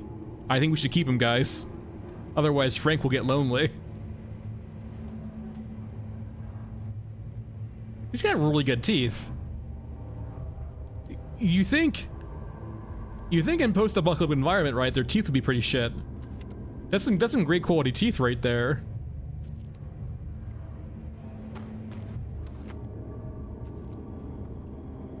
Like, we don't... There's no way that they still make toothpaste, right? If we're not making brooms, we're not making toothpaste.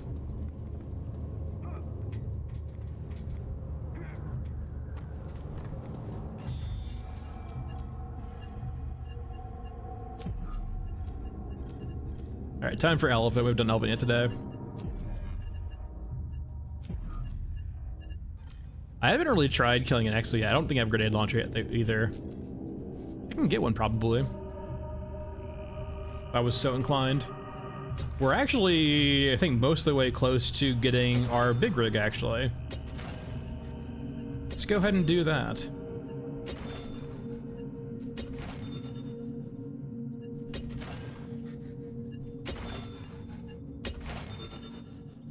I'm not selling my jumps.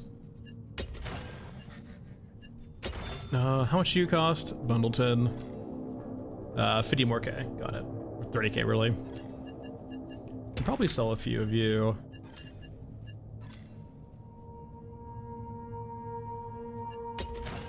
I will sell 2 of you. So this is like what? So it's 3 p.m. here. We play like about 2-ish hours a day, 5-ish, 4-ish hours in the last stream. So about 6-7 hours. Like, we weren't like rushing, I will say, either. We were just kind of mostly casually playing the game for the most part on a fresh account. So 6 hours in, we got the pack mule. Once again, we were not rushing to the pack mule though. You could definitely do it faster, but like from casual gameplay perspective, like this is like one of the end all be all rigs, and it took us about 6 hours of casual playing. It's not too shabby.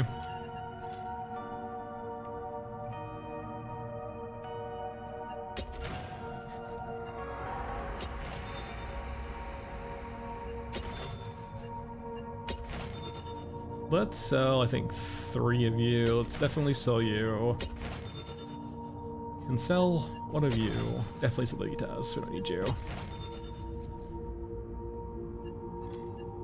Vendors. And what is it again for the pack mule? It is...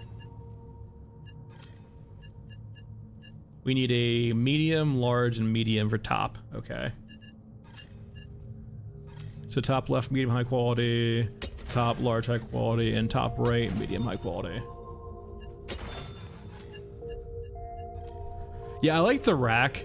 I will say, with the water change, the rack has probably gotten a lot more worth to it, because doing those occasional water runs are probably much more worthwhile now. Like, conceptually, right, I wouldn't mind just bringing the rack into... well, not even that too.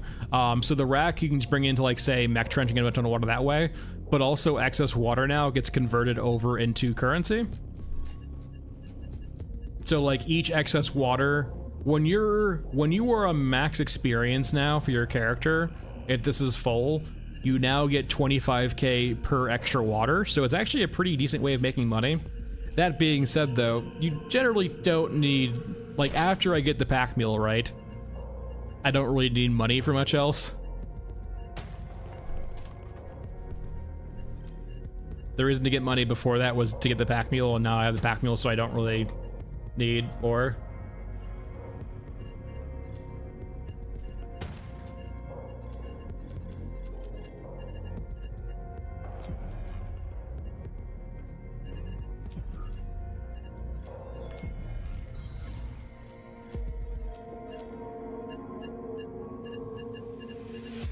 Where's my Elephant Mausoleum quests?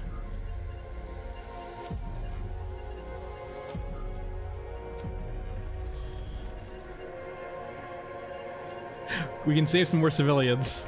Oh boy. You probably won't be done, but we can definitely try doing you.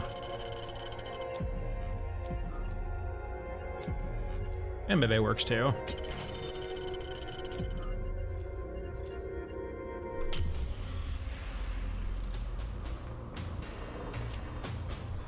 Yeah, like, we definitely, Blood, if I really try to force it, could probably do it in like a 4 or 5 hour play span if I really rushed it.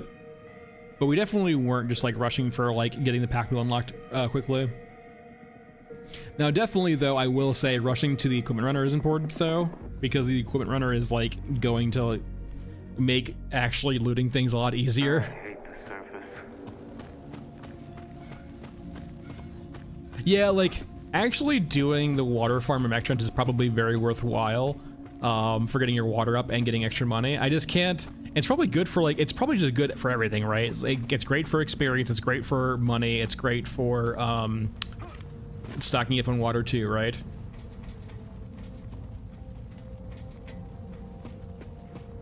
And that way water is now important, right? Because it can do everything.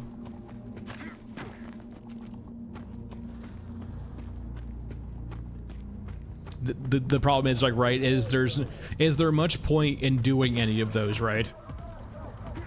There's not really much, like you can grind experience, but it's not really necessary. You can grind money, but after a certain point, it doesn't really do anything for you.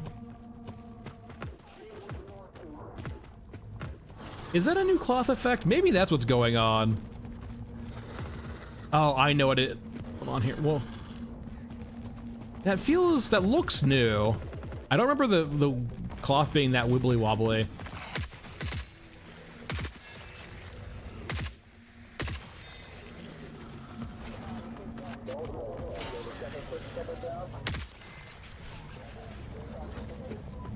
Alright, civilians, targeting systems, which I mean, I do enjoy the aesthetics of this map. They're definitely working on it a bit too, here and there. We did like a quick tier list of maps on, I think, Monday stream at the very end. This is like, I think in the B for me? B or C for me, if I recall correctly.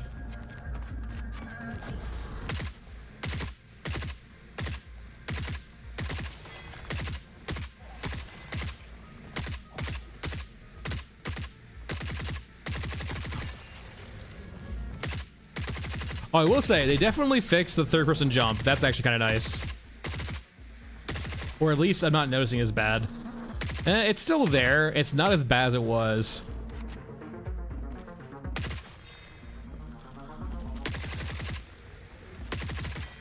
Before, it would at least feel like it jumps really high.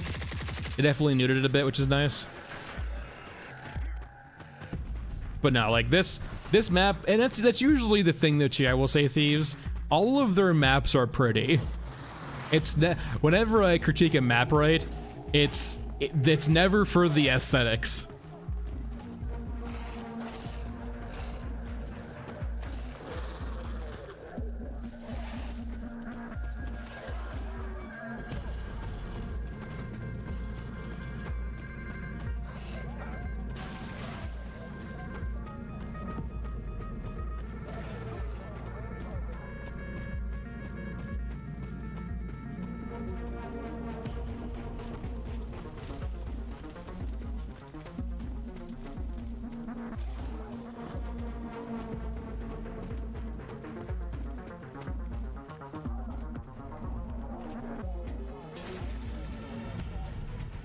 All right. It's crazy to me too, right? The In the Crosshairs quest, I know Jeff was talking about how he likes quests that don't or aren't completable in one run. However, it's like very night and day, right? Like all of the quests are usually that way. And this one, it's hard to find it, and it also wants 3 of them. I mean, and I don't mind the whole concept around having quests take multiple runs to do. I just probably would rework it a bit. I don't know. Or rather, it doesn't mesh well with all of the other quests, right? Because all of the other quests are easily done in like one run consistently and give you similar rewards, if not better rewards, it feels out of place.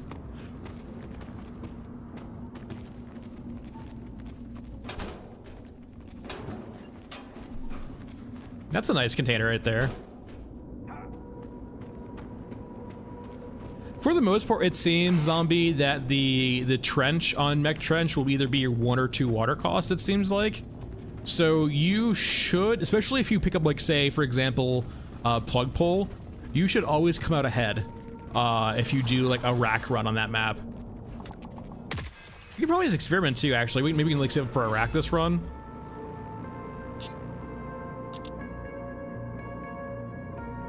But that one room always has so much shit in it for large items that, like, I can't imagine you ever not getting your money's worth and water's worth. I mean, that's just kind of like the premise, though, to Thieves with regards to Reddit, is like, you're gonna see usually the angriest opinions on Reddit. If you're looking for a critique of whatever you like, go on Reddit. And that's not to say, like, that's not to dismiss their opinions, right? It's just that a place like Reddit can get very negative and become an echo chamber of negativity, right? I do try to make sure, like, when I do a video, right, it is not just purely negative, it's a critique, not just a scolding.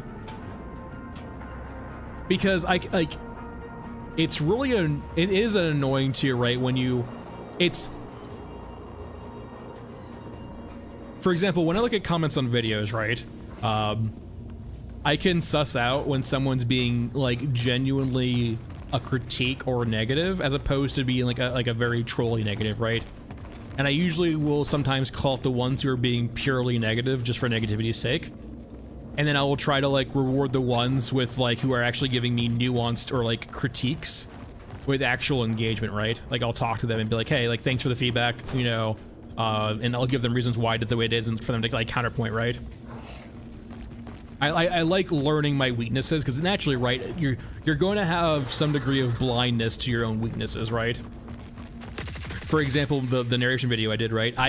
At a certain point, I cannot hear my voice anymore to tell differences. I need exterior feedback, which is what you guys are. So actually getting the negative feedback is super important. As long as it's constructive negative feedback, right? Not just like, haha, you suck, but like, hey, you sounded like Stewie from fucking Family Guy. It's like, no, I actually probably know what you're referring to. There's definitely a part in the video where, like, this sounds a bit like Stewie from South Park, or from Family Guy. I should probably redo this. And having that extra feedback on top of that's very helpful, even if it's construed as negative a bit. But, like, going back to the point of, like, Reddit, for example, right, in game dev, it's very easy with the sheer amount of comments and reviews they get to kind of almost close yourself off, right? Because it has become so overtly negative.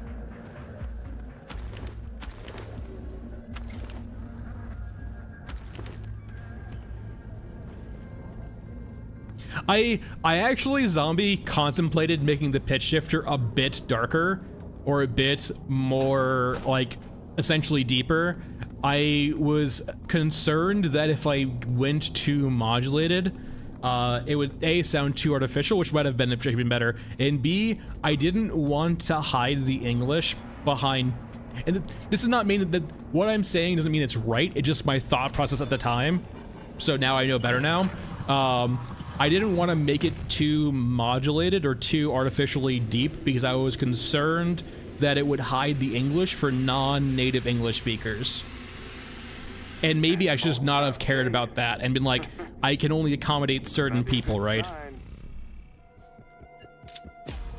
I was afraid if I modulated it too much, the English would be hidden and it would be too hard for people who weren't too native to English to understand.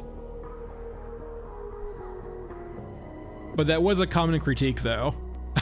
Doves. There's no narration, though, there for that, right? Like, that's the only thing I'd possibly narrate in this game, right? Is that Lordos' tale. That's all that exists so far. And weirdly enough, Zombie, I actually... I still have the raw file, right? Like, I made the raw file first with my own voice acting and then added all the posts to it. So I could go back to the raw file and just make it deeper if I wanted to. Zombie, I might actually hit you up. I'm curious if I can just send you a bit that's actually more posty, as in like I put more post effects on it, to see if it sounds more accurate. I personally didn't want to get too deep into it because I was afraid it would sound too artificial, but maybe it's supposed to sound that artificial because it's Lordos.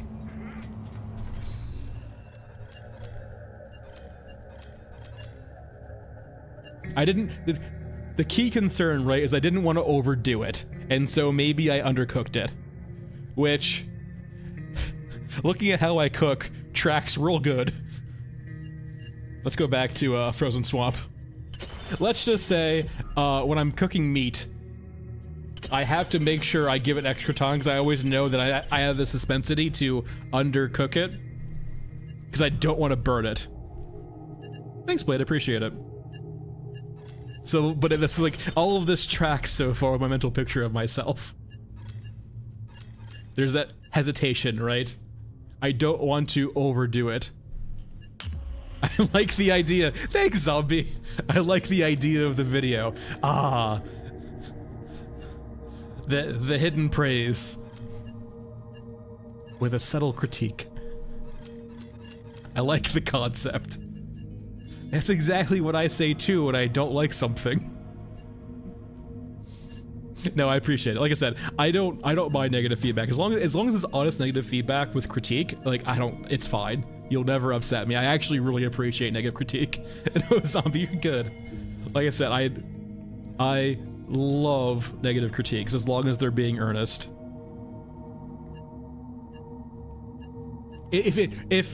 When you're being negative, if your approach seems to be an honest critique and not just trying to be hurtful, I'm okay with that. Do I have a... Oh, I need to still fix this. There we go. I was wondering why I wasn't using full capacity. I mean, in that context, yes. I have been like DMing for the vast majority of my life. I would say I've been playing D&D since I was like 12 or 13, but I've been DMing since I was like around 18 or 20. So I have like 10, 12-ish years, God, I just aged myself, of like actually doing voices for DMing. Though I will say, that was my first time trying to keep a voice consistently for that long. And trying to find a character's voice. And I definitely did try a few different takes where it was deeper and more grizzled. I could not sustain it. At least currently, not currently. So, like, I definitely had some takes that were definitely better, but were not sustainable. So I had to, like, go back to the drawing board and just do a voice that got somewhere there, but, like, I was actually able to sustain for a while on. Because in regards to, like, videos and writing and, like, that, for example, I start out as a perfectionist, and then I slowly whittle myself down to what's acceptable, right?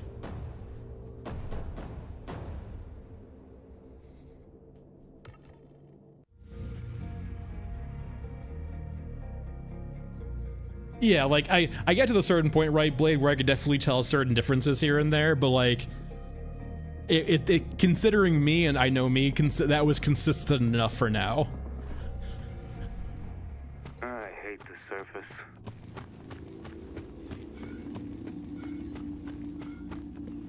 And actually the post, like honestly, if I go heavier on the post too, it actually makes, I think, stuff like that harder to notice also. Which is, I guess, one reason to probably go heavier on the post.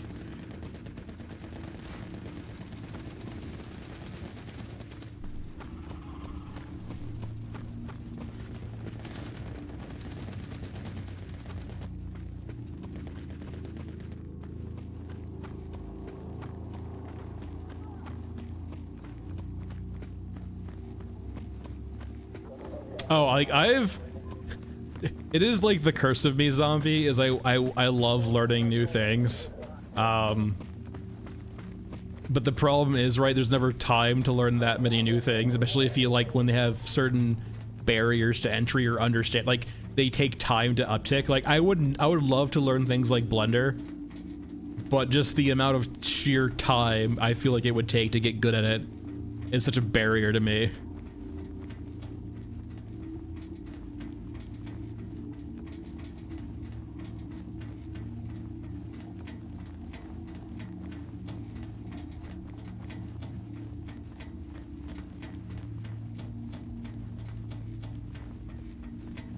Blender is evil. I have bad news. Lots of software used professionally is evil. I'm not sure if Blender's used professionally. What's other modeling software that's used professionally? Like, for example, I use Adobe, right? And Adobe is just fucking pure evil, but it is what it is.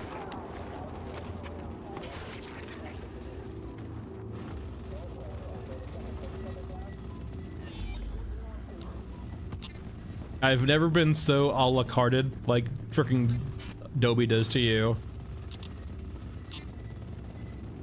What do you mean it's $30 a month for this piece of software and then $30 a month for this piece of software too? Thankfully, I will say, the one perk though of making YouTube videos, tax write-off. Doesn't really save me a lot of money, but it does save me something.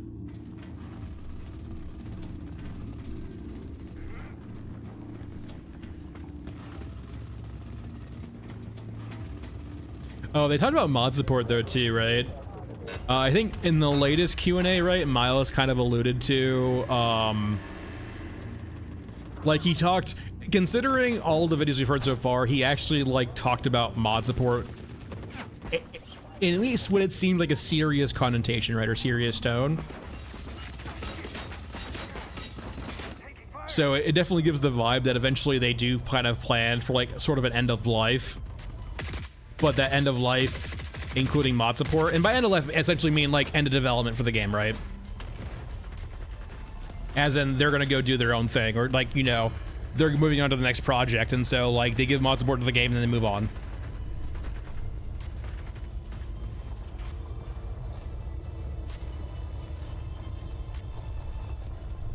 And that was kind of like the reason why Miles said that though too, right? Is because they didn't really exactly love people ripping off the the 3D assets from the game poorly. At least that was one aspect of it, I think.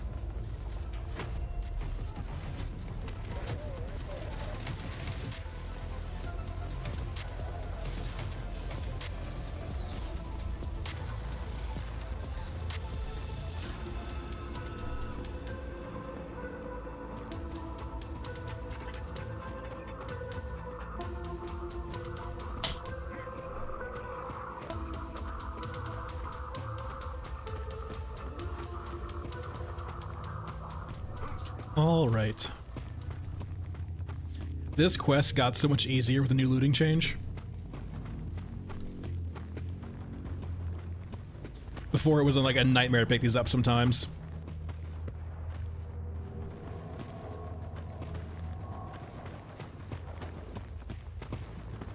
I definitely know, yeah, zombie for sure. Like the one thing that's really taken off mod-wise is replacing assets. Because you can just probably like replace the actual asset in the game and then repack it. You don't need to do all that much work. You just basically have to replace a single model with this model.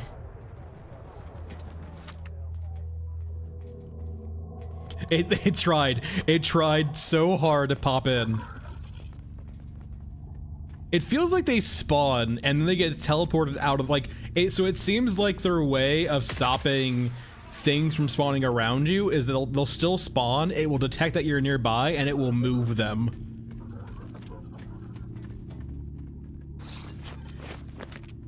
From like that brief window where we actually see them spawn. Which I mean is a solution.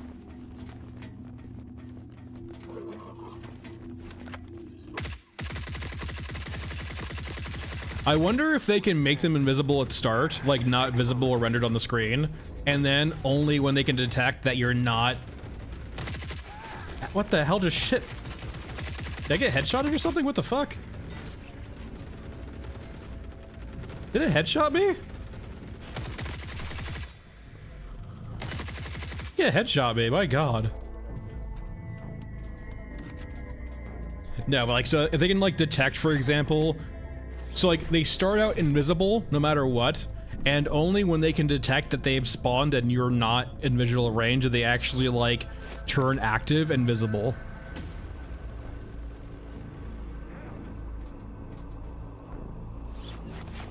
So essentially, like, essentially I'm describing a system, right, where they still do that, but you don't see it.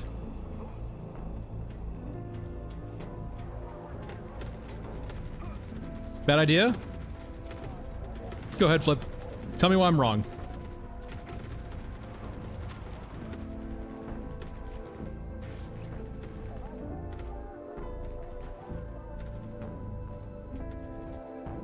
I mean, that's fair.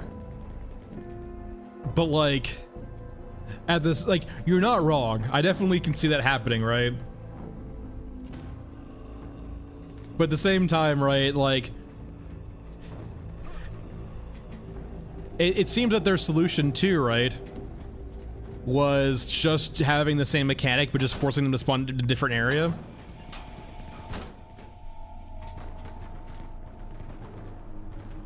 It's more of the sense of too, right, like, it definitely seems like their approach to fixing the pop-in or the spawns around you, Flip, was just detect when they happen and move them away.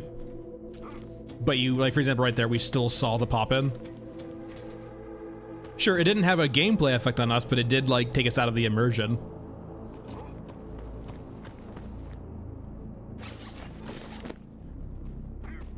Let me find this last map. Is it up here? No. Over here? No.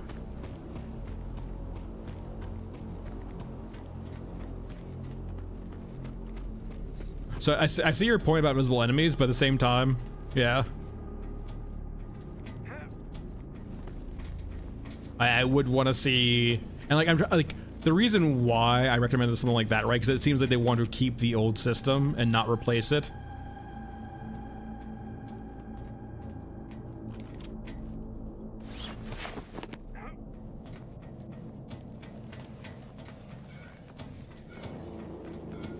Yeah. I wonder why that's the case though. Is it just like too ingrained now to go back? Too much work to go back?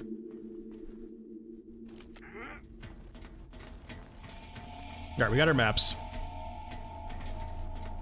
I know they were talking though in like a Q&A quite a while ago, right? It was like, it's been many Q&As up to this point where they were like deliberately taking their time not to have tech debt.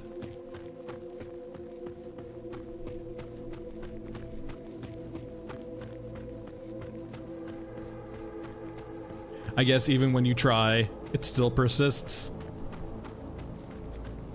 Oh wait, we have the pack mule now. We have so much freaking room for activities.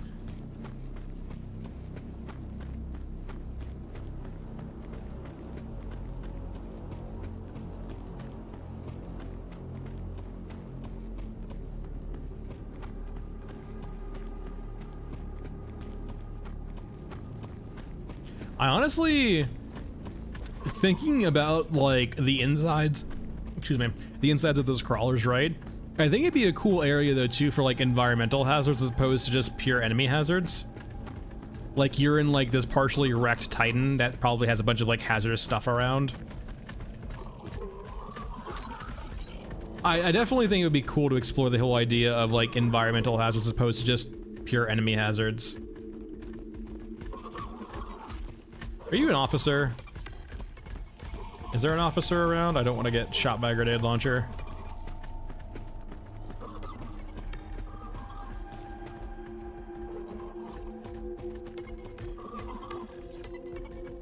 You know what?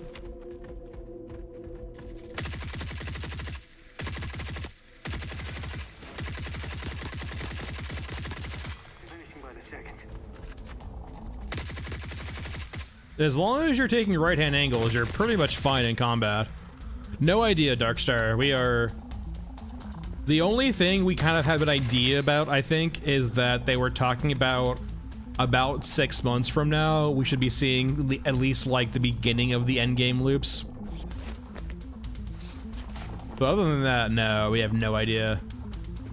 I imagine...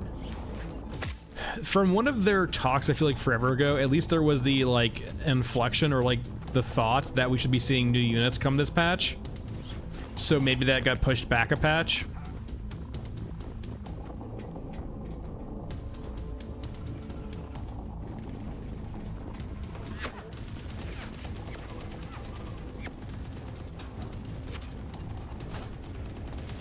Well, the water in this map is just a good map building mechanic, right? It lets you have a lot of space and volume on the map without having to actually fill all those areas with stuff.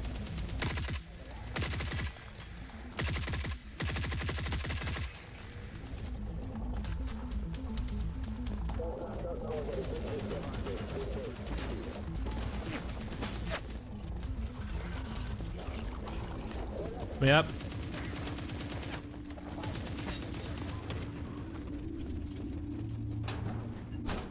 Yeah, I mean, it's interesting, right? Like, no snow in the forever winter.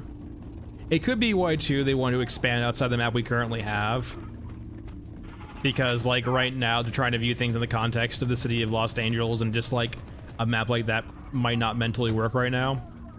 It might not fit on the map itself.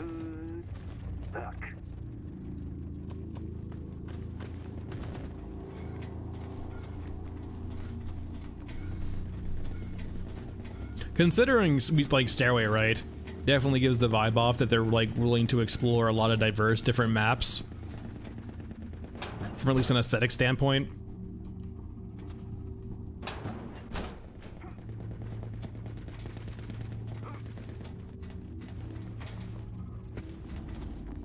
It's either snow, like, right here, right? It's either snow or ash.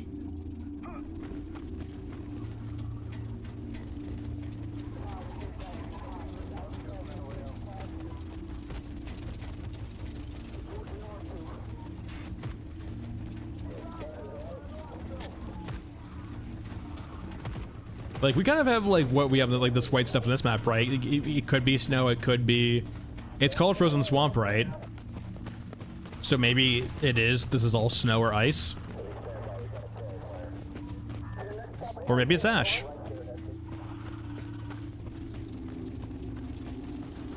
Like, this could be snowy right here, right? It's people. I have great news about Panda. There is almost no way this is water. Or at least any way pure water. It has got so much shit in it, it would undoubtedly lower the freezing point.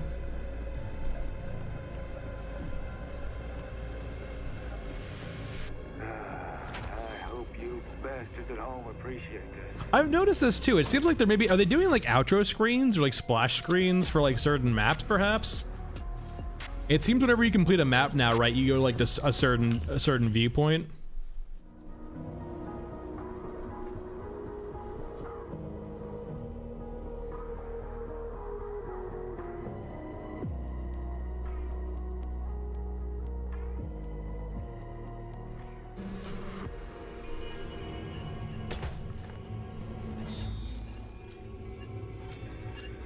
Yes. Wait, Frozen Swamp has indeed become a hotbed? What is it? A frozen swamp or a hotbed?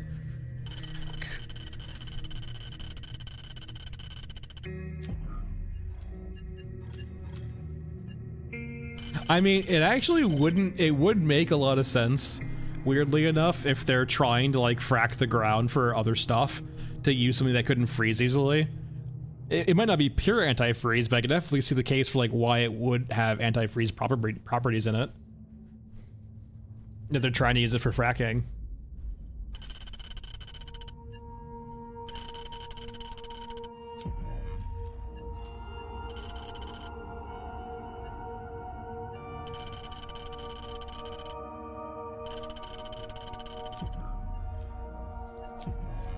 Which water do we have right now? 53. Am I not capped? Oh, it's 55 for the cap, okay. Naturally, it's 95 if you have the upgrade, but I do not have the upgrade in this account yet. Alright. You know, I think we were being too harsh on Stairway. Stairway is definitely worth 3 water, right? Assuredly, it's worth 3 water. Let's go over to a character that can actually have a usable ADS too. Let's go over to Gunhead. Our level 1 Gunhead. It's been so long. Probably over to the AK now too, since we have ammo for you. Perfect. We don't need meds because you're Gunhead.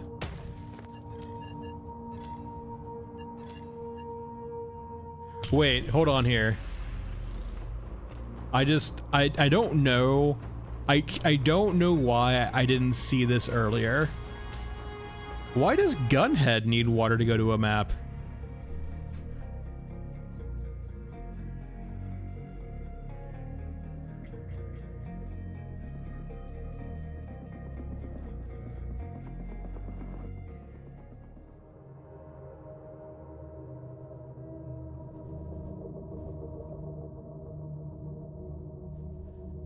Like, you know, if the water we're using is to transit to a map, right? Are they suggesting that Gunhead runs on water?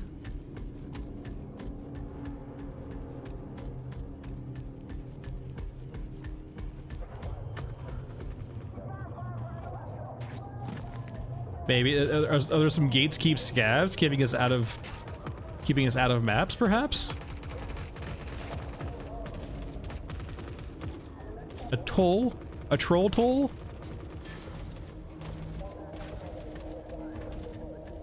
Maybe there's like a... Yeah, maybe there's a certain faction.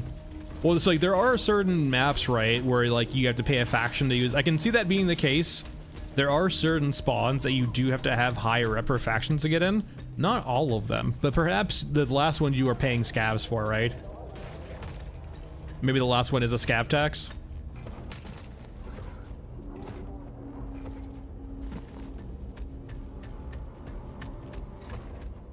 But Gunhead is a person. What are you saying Gunhead's not a person? You know, Bob, if you don't think Gunhead's a person, you should go watch the recent water video and respect your robotic friends more. Otherwise, you might end up in the pit.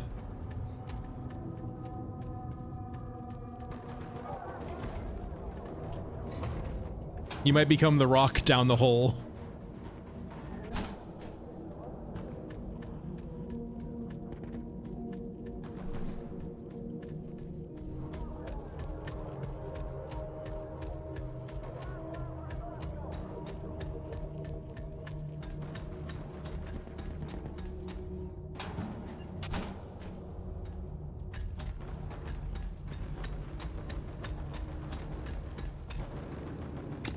Entry fee, mostly covered. Partially covered.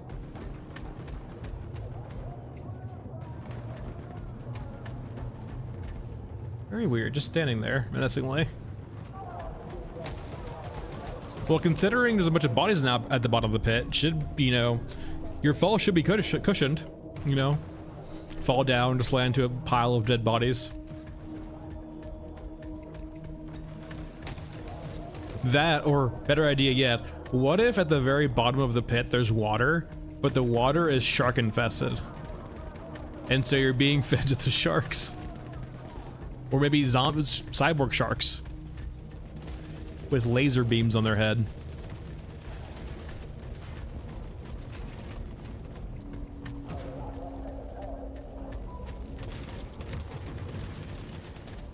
It sounds like Zombie is volunteering to test out my theory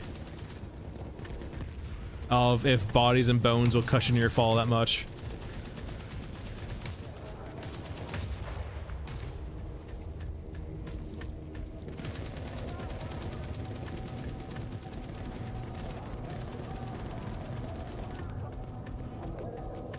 Yeah, everyone's gaslit themselves, Bob, into believing the pit's bad was actually the best thing that could possibly happen. It's just paradise down there. It's just a meat grinder, yeah, Maxie. From the mech trudge. Good old recycling. Oh yeah, no. Yeah, the pit of death. The pit of, work in progress death. So I'll show you guys what Zombie's referring to in a second, but there's a pit up here that, like, clearly it doesn't look good, but like it raises the question, like, what's down there? Is like there's something down there? It's a very quickly an insta-kill pit. Like, there are certain parts of this map where you can like fall down and get past it, but a lot of this map right now is just like a, if you hit a certain obstacle, you just die. So it's this pit up here.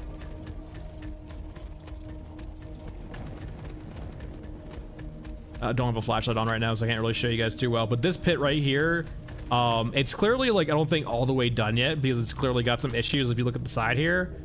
But like, if you fall down this hole, like, it instantly kills you. But it's very, very clearly work in progress, right? We are missing a lot here. We can just like see through the level essentially.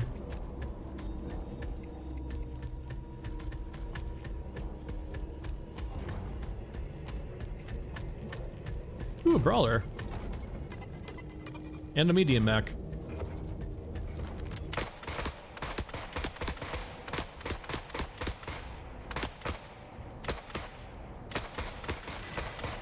No.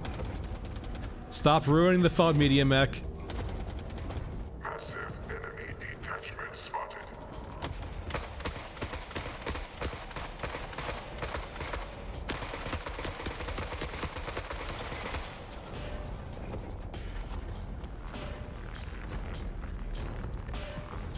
Oh, weirdly enough, was it you, Zombie, asking, I think? I'll have to show you guys this. Well, actually, we'll just do it after this one.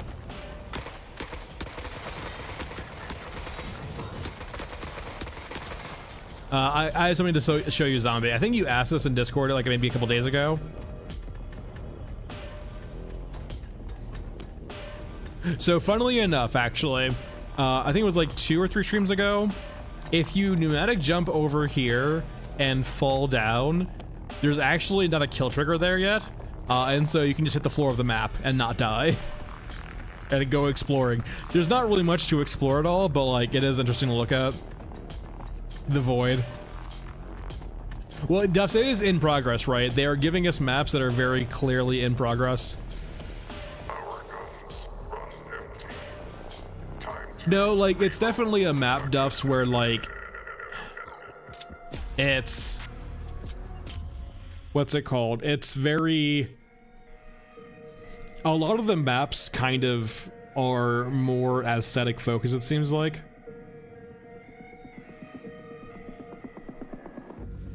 It seems like a lot of the maps are drawn up from, like, not necessarily gameplay considerations first off, but more of like aesthetic considerations, and then they try and add gameplay after that.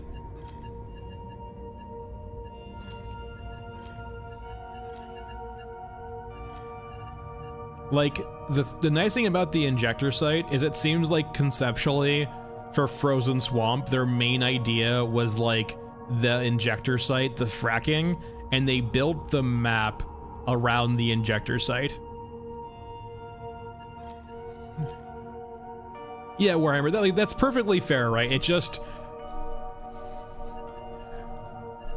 The tension comes from in the sense of, is that the goal? That these maps are really just supposed to be art book pieces and not really... Don't consider the gameplay on them. If you don't like a map, that's okay. It's not there for you to actually like the gameplay. It's there for you to enjoy the aesthetic of it. Because that's perfectly fair, but it would be nice to have that, what's the right word? Basically said out loud. Reinforced. And like, that's kind of the issue, right? So Warhammer, I was a person who looked at their promo material, right? And then like bought into the game from the promo material. At no point did the promo material really reinforce that this is kind of a, not a walking simulator, but it's much more about just like not necessarily gameplay focused, it's more just aesthetics focused, right? It's a clear sort of kind of a miss in the messaging to me.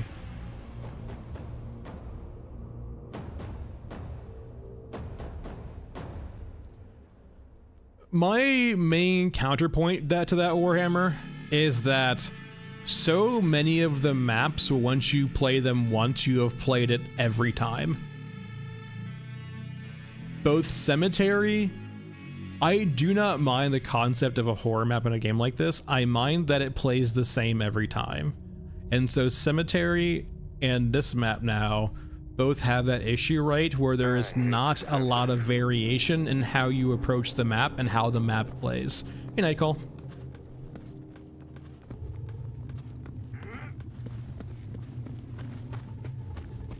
And I would consider that a very important aspect of an extraction shooter is how the map plays, because you're making a like Tarkov has the benefit of PvP, right, to keep the gameplay fairly fresh by having it be dynamic, right? This game does not have that liberty. It has to actually supplant that with actual gameplay. Yeah, don't get me wrong. The game is really cool. I enjoy it, right? But like, there are some very clearly weak maps to me. All right, so Zombie, this is the area here you're talking about. You can do it this way. It's much harder because it's more jumps. It's much easier to do it this way. If I can actually land it this time.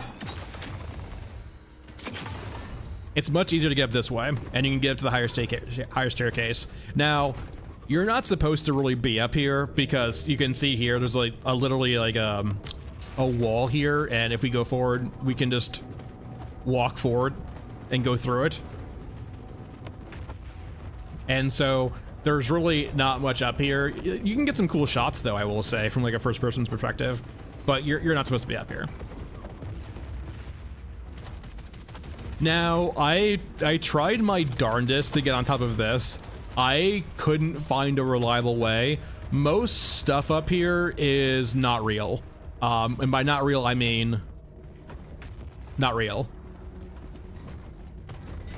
Now, if one of you was so inclined to explore, you have to sprint and jump up here, run on this right here, because this is real, and then jump up to that one. From up there, though, I have not been able to find a way any higher. You can jump sort of on this, but it immediately kind of brushes you off from its weird kind of model on it. But it kind of works. You can go over here too. For example, you can jump on this side and go over this way.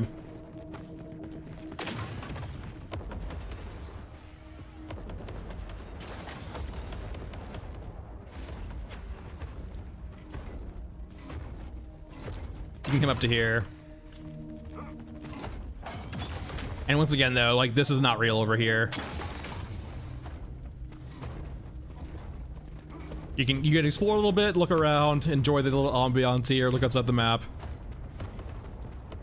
But yeah, none of this is real. And you can go up here, right? But like, once you hit this upper area, like this mesh up here, this object, it's a block. It just knocks you off or down.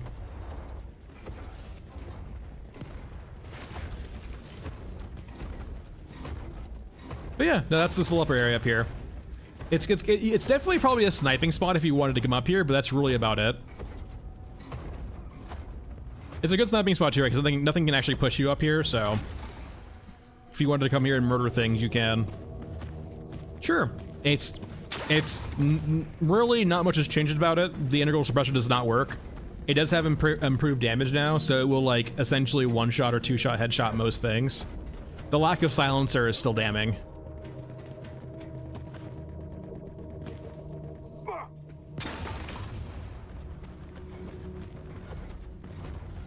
But like going back to where Emmer's point though, right? Like that this is the crux of the issue, right? Is I have played this map a few times now, and so I've played it every time. They're creating, if they want to make, and like their approach could just be that, right? They're okay with like maps getting old and not having a lot of gameplay to them. Their response could be quantity over quality, in the sense of they're making a lot of bespoke one-off maps that might not have a ton of gameplay implications, but are just aesthetically cool, right? That's certainly an approach. Like if I had 20 or 30 maps and this was one and Cemetery was one, you know, I'm okay with it, right? That's a lot of maps though, but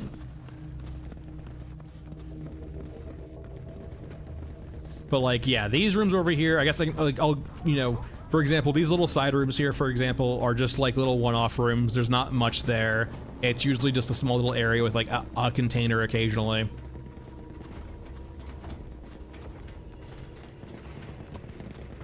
And not even this time though.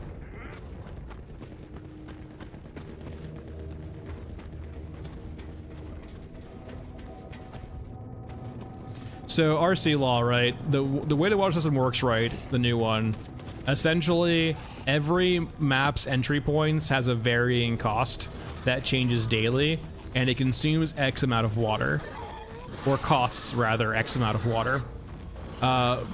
There's no longer an IRL water drain at all, so it's just that for right now.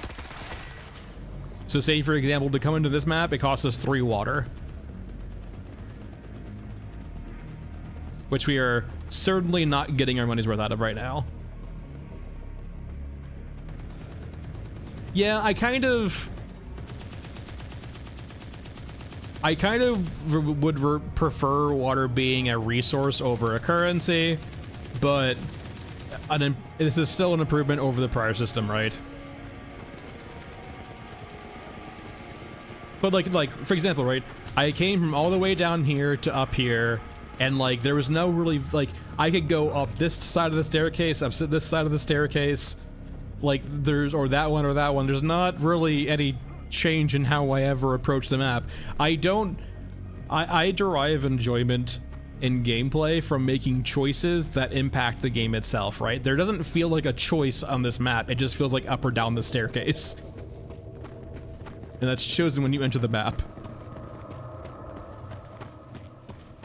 Frozen Swamp, on example, I can make adjustments on the fly if I need to, right? But no matter what, this map, it's up or down. See ya, zombie.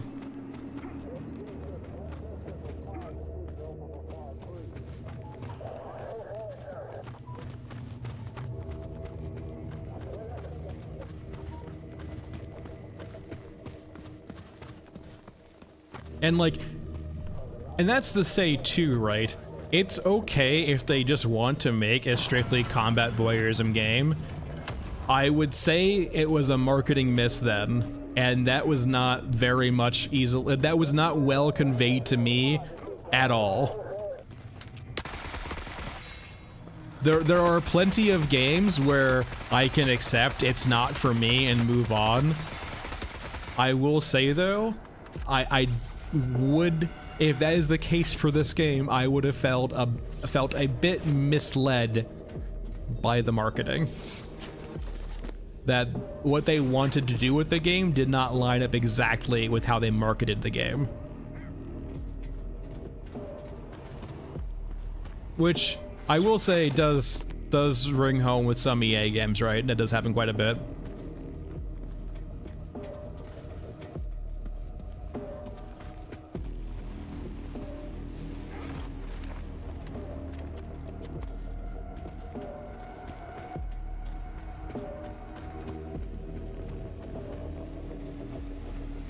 Oh yeah, I mentioned it too, Dragon, sort of my video, right? My patch video. Bastards at home appreciate this. Yeah, I am being generous, right? I would like to give them, I said earlier, right? I usually try to give them the benefit of the doubt until there's malice involved. Until I can see clear cases of malice, I generally try to give them the benefit of the doubt. But no, Dragon, on your point, right? I kind of mentioned that in my patch video, right? It might just be part of a multi-map mission, right? Where, like, say to get to downtown, right? You go to Stairway, you go up Stairway, and that's one of the paths to downtown is going through Stairway. It feels like it could be a transit map, right? Where by alone, it's not supposed to be a standalone map.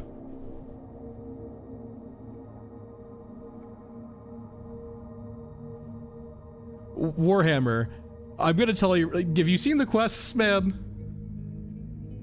Like, you can say that I play the game certainly that way too, right? But like at the same time, the game kind of heavily pushes you in that direction also. If you look at the quests collectively, so many of the quests are kill quests. Hold on here. Kill Pyro, kill Europans, retrieve extra components, which I guess is not a kill quest actually.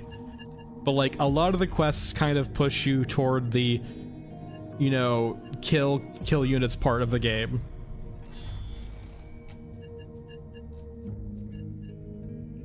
Hell, they even give us like the current.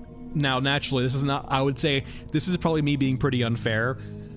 The current gun mechanics in the game, right, give us laser beams after the first burst, like we're like robotic fiends that can control recoil perfectly well. Granted, it's work in progress, so I imagine that's not going to be the case forever.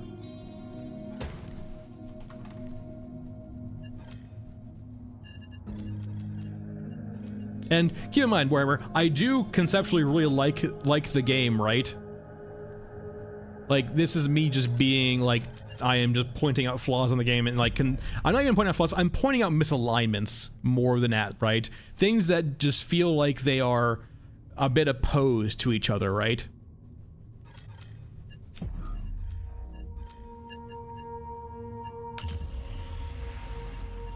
Speaking of Water Wars,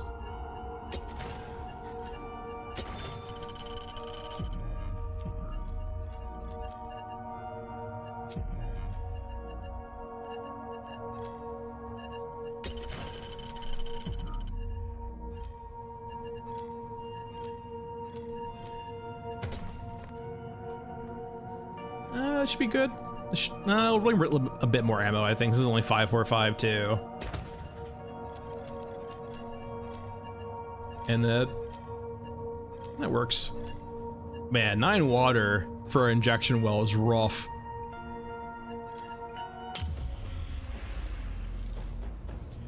So, Master, I've always had a penchant for if the game's atmosphere and vibe is very powerful and unique, I can keep playing with pretty moderate gameplay for a very long time. If I can immerse myself in the game itself and kind of get like the role-playing sort of vibe of it, I can look past a lot of faux pas. And also, cope.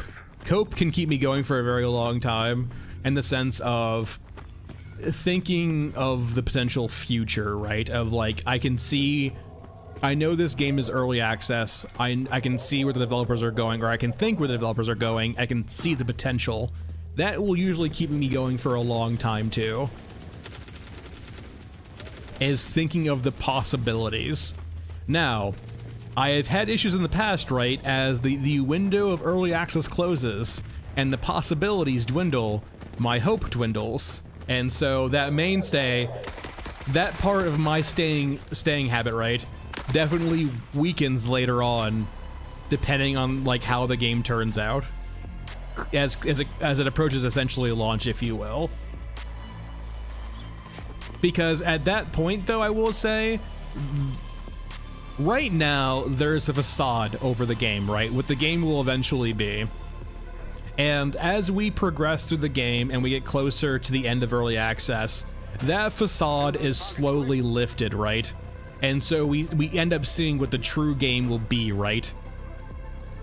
Right now, and like, it's not even just their facade too, I am helping create it for them. In the sense of my own mind is projecting part of this facade.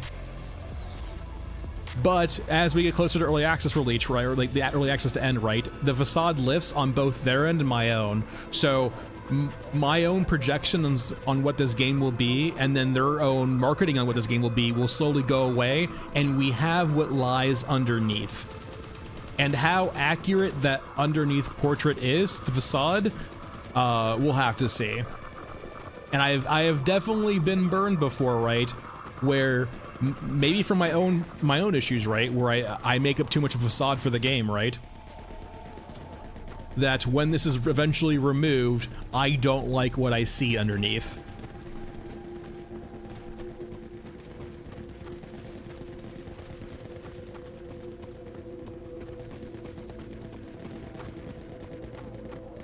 Warhammer, that's a red flag too. I've generally lost, and that's kind of too a lot Warhammer also, where I actually would love to see them make concessions in regards to things like weapons, right?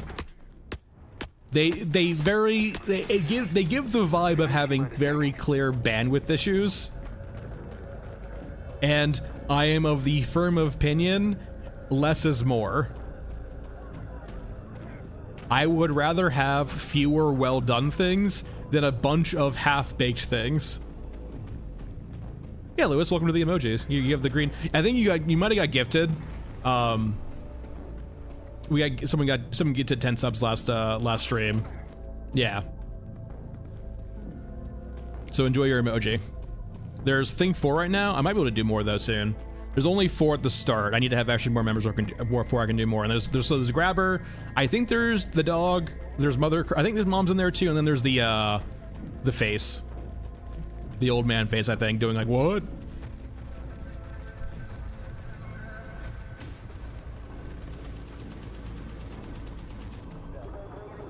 Yeah, there's Mother Courage for the thirst traps, and then there's that face, the O face.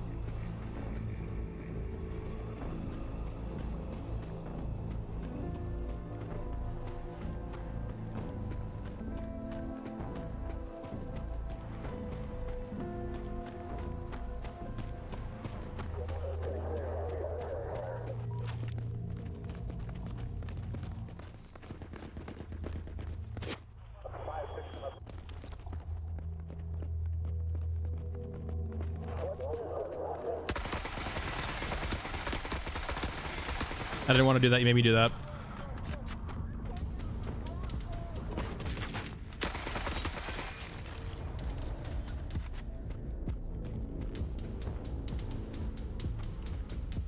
Well, here's the thing, RC Law 2, right?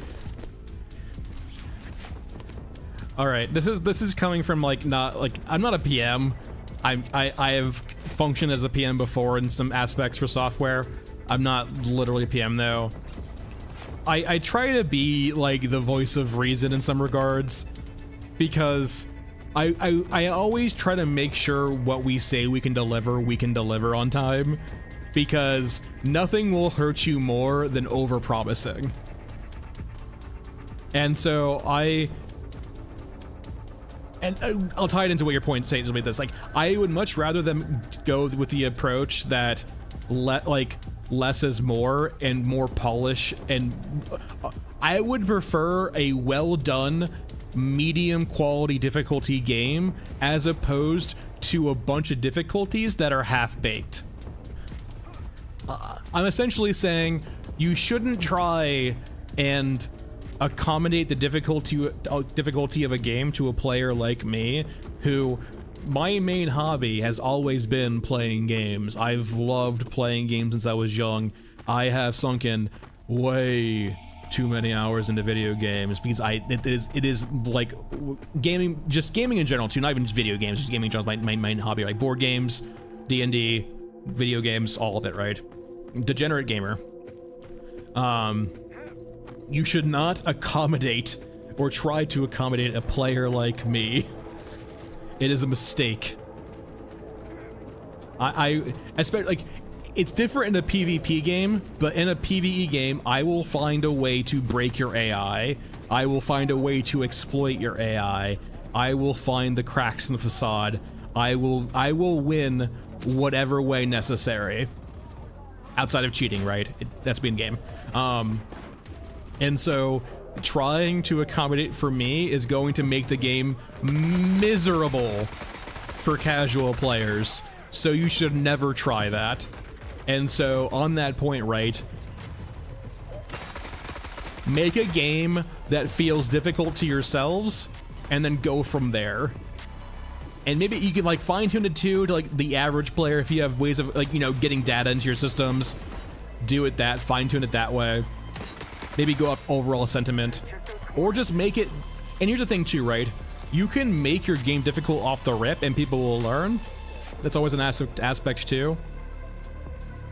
But like, if the developers are trying to fine tune the game from how I play, I think that's a mistake. I'm flattered, but that's a mistake, I feel like. Like, certainly take the things I do that are bugs and fix them, but like, if you see me approach the game in a certain degenerate way, like running around gunning everything down, right? Certainly change things as you see fit, but don't try to balance around that, because all you're doing is punishing the people who are much less casual, or much more casual.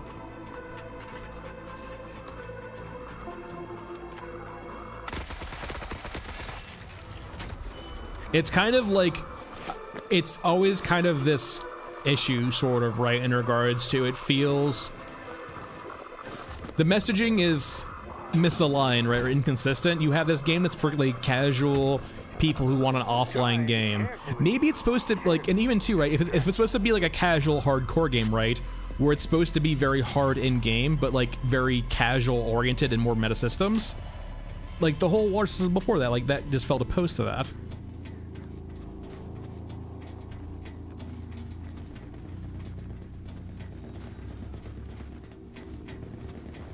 Yeah, and like Dragon, it kind of goes back to the point too, right? Is like you can do systems like that, or you can do what you're describing. I think Dragon is a much more gameplay focused approach, and it doesn't necessarily seem like we're getting that, which is perfectly fine. Just not exactly what I understood, right? Like, to describe what you're doing, Dragon, would require maps to not be linear.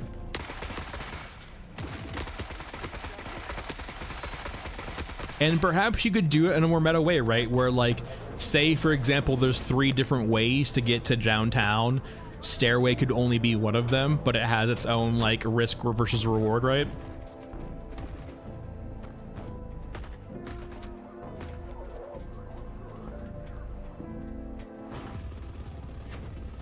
Well, Lewis, have you seen Diablo developers though? Man, they got flamed so hard. I mean, deservedly so to some extent though. But those poor Diablo devs, man. For those out of context, right? Essentially, during Diablo 4, like one of the streams they did, they had some of the developers play the game. Oh man, they got chastised so badly. They were not playing in our ARPG very well.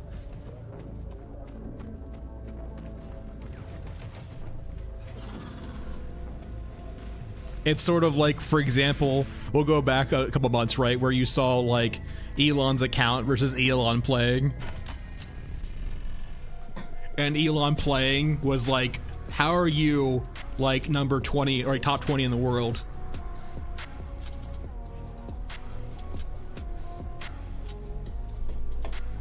But no, yeah. And like, here's the thing too, like Diablo, I would rather developers playing their own game, and I think balancing around that's fine, because I don't think developers play their own game. Like, there's a difference, right?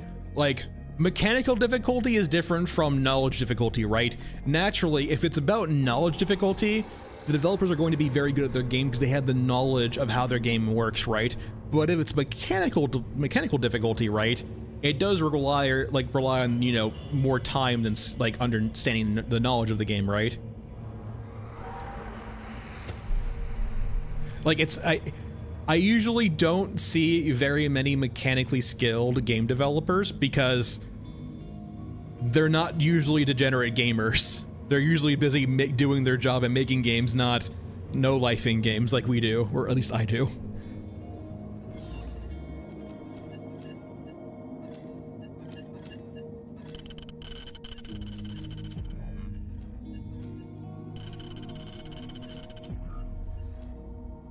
There we go, barrel converted to XP. It's kind of funny, right, Dragon? He's trying to be, yeah, like Tony Stark, but he's more like a really bad Bond villain. Like a grossly incompetent Bond villain.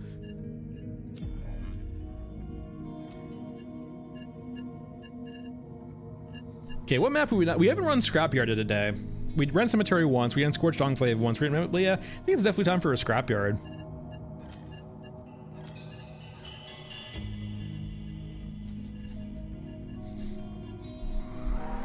Let's stick to his poor gaming skills.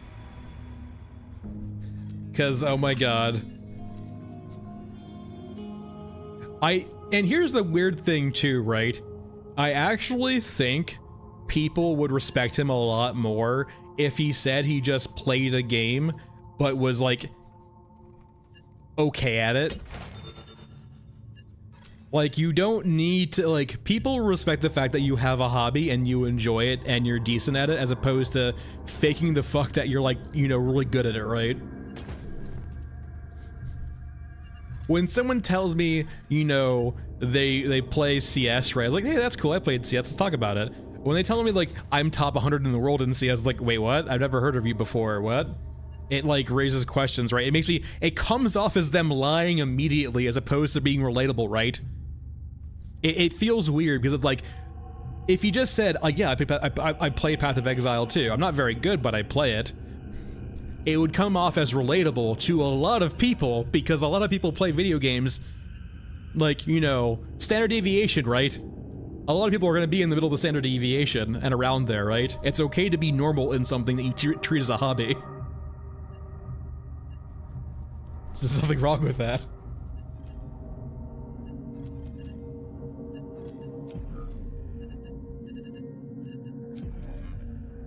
We haven't done this yet, I guess. We can probably do that.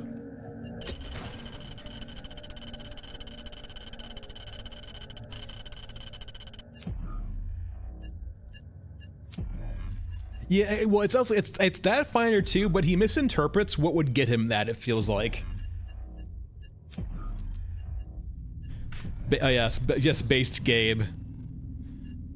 Weirdly enough, before I renamed this alt account, its name was That's So Gaben. It was a great Smurf name in CSGO.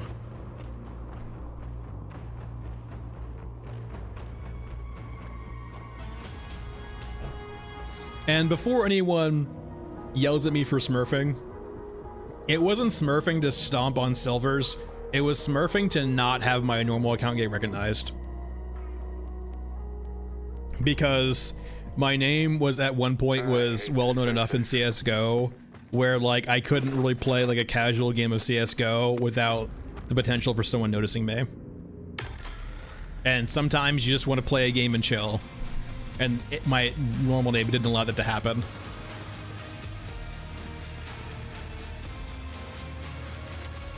It's always so weird that this map has like a white crosshair.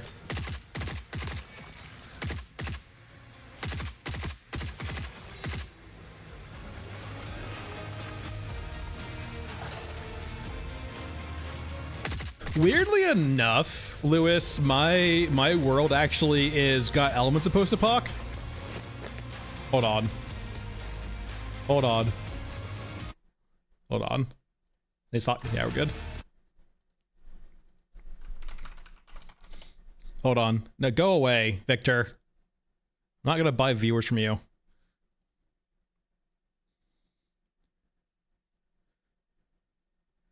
Hold on. You can't mention D&D without giving. Here's the problem, right? If you mention D&D to a DM, you know the first thing they're gonna fucking do. They're gonna talk about their goddamn campaign and world. You know what you did.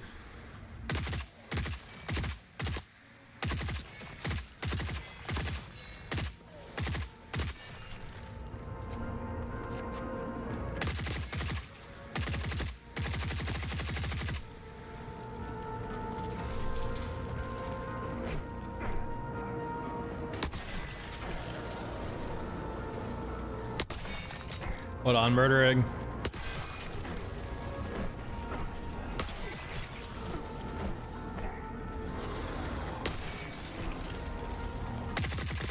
Stop spotting.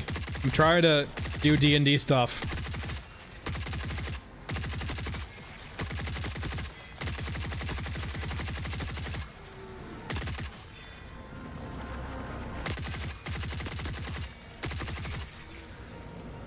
Okay.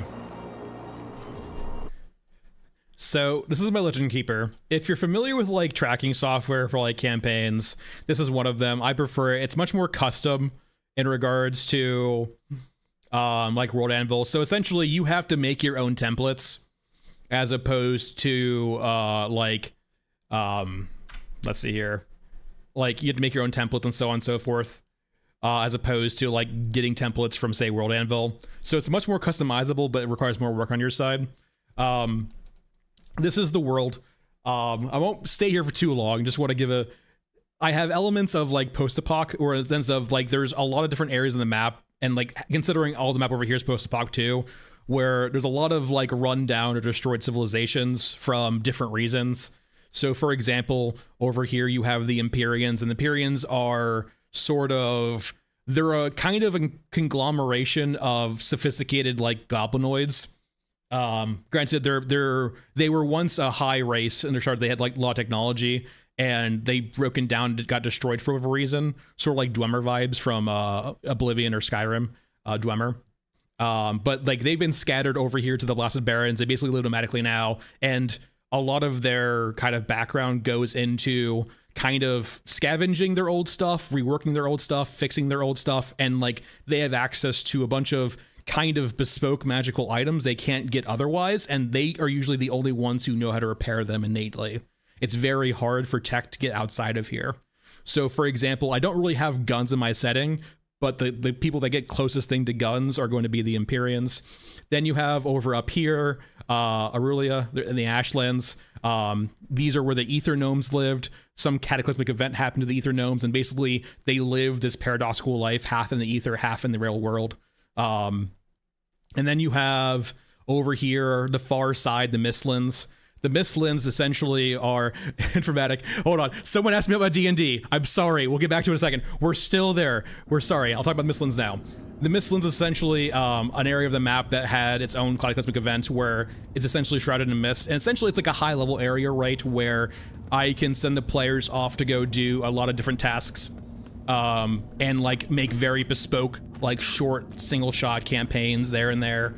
Essentially, it's a part of the map where you need to have certain elements to go explore it. You need to basically find those elements. Blame Lewis, he asked me about D&D. It's not my fault, I swear.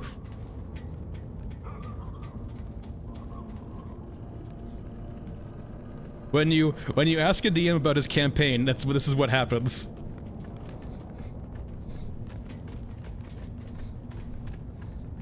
He goes off on a wild tangent. And naturally, I'm just scrapping the surface too. I don't want to get too elaborate because naturally, this is not a D&D stream. This is a Forever Winter stream.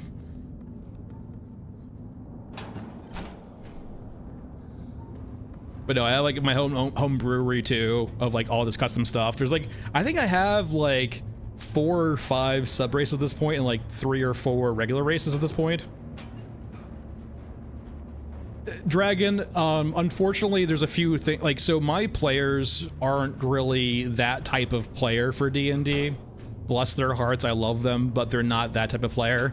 And I have learned through my experience DMing, I am a one campaign sort of DM. I really put too much time and effort into one campaign to be able to run more than one at a time. Oh, just nerding about D&D? That's fair.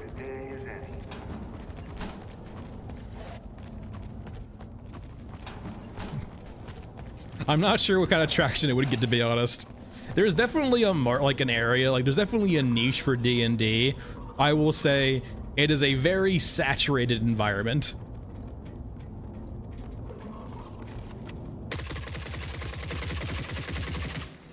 There is a lot of people in the D&D space. And I'm not sure what kind of niche I bring to the table to get myself out there.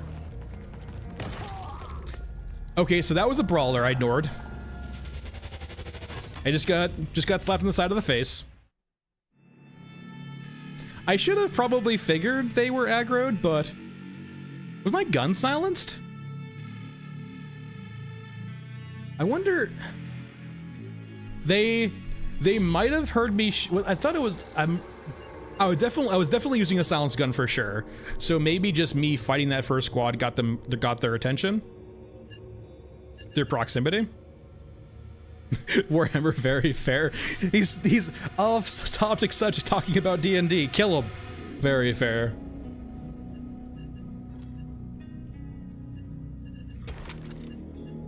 Absolutely fair. Oh wait, did I have the icon? Oh, maybe I didn't. I didn't think I picked it up. Did I have the icon on me? So for those unaware, the icon quest, the icon itself, it will essentially give you full proximity aggro. Essentially, it makes everyone hate you in a local area, and that local area is the entire map. So I wonder if I had the actual idol on me, I just didn't realize it and got absolutely bitch smacked.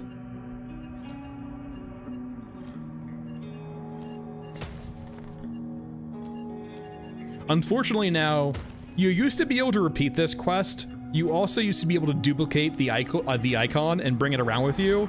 They have unfortunately fixed both of those instances, which makes me very sad. It's been very long since I've been punched by a brawler. They can be sneaky too. I've definitely died before with a backsmack from a brawler. They're deceptively quiet.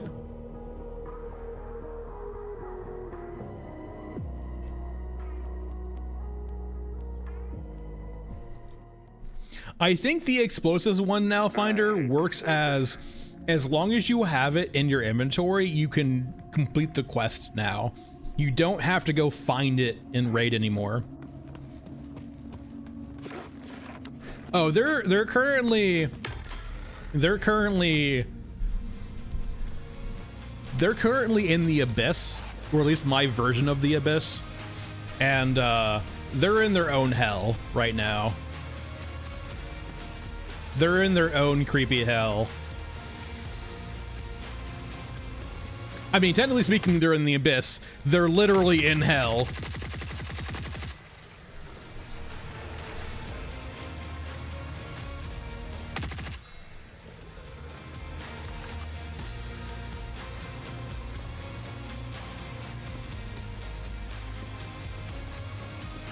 I mean, thematically, this is my head, Blood Panda. I kind of view it as like a, like either very powerful or like they basically like grapple kill you, right? Where like they snap your neck or something. And actually, weirdly enough too, Blood, I thematically like that approach in the game where the damage is jacked up, everything hurts. But like things are pretty squishy. Because it means that like any encounter you take is very deadly. They've kind of got like, I will say like last stream, I think they've gotten to a sweet spot of the amount of damage you take if you're in the open. If you aggro a squad in the open and you don't immediately suppress them, you are dead.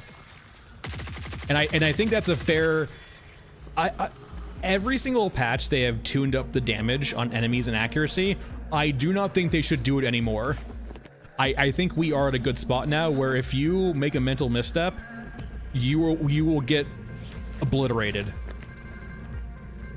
And I think any more than this would be probably fairly draconian. And wouldn't give you like it wouldn't give you reaction time at all, right? Right now, you can start getting shot, realize what's happening, and then die. Any faster than this will probably have you realize being like, how the hell did I just die? They're cool, Finder. I can't wait to see more of like the dynamic respawns for sure. I was hoping we get more, but it might be kind of behind units right now. Like, we don't have APCs or other, like, logistic units for other factions, so I might just be behind that for now.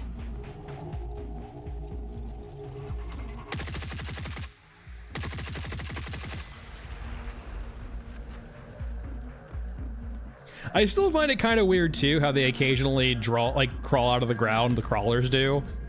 Like the dirt ground, it's okay, but like they'll crawl out of the floor of like the crawler, the Titan. Trying to think. I've DM'd for so long, I'm trying to like recollect of all my campaigns as opposed to just this most recent one.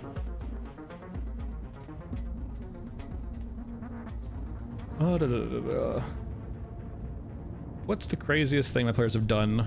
I'm trying to recall too. They're like, it's usually like on the same level of craziness for the most part. Like they don't go crazy. It's usually just like the same level of insanity over a long period of time, which is its own blend of craziness. Let me recollect.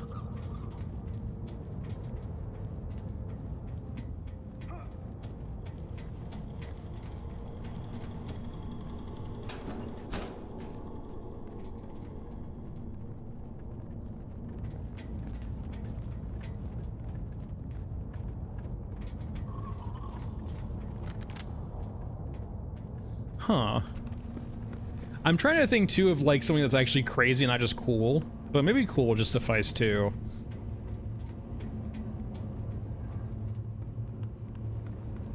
Naturally, my players, my favorite thing about my players too is they have like the door issue, for example, where like choice will paralyze them. And for example, when they're presented with the ability to, they have a door in front of them, like they quickly slow down. And they question on how to open the door, if they should open the door. Technically speaking, too, actually.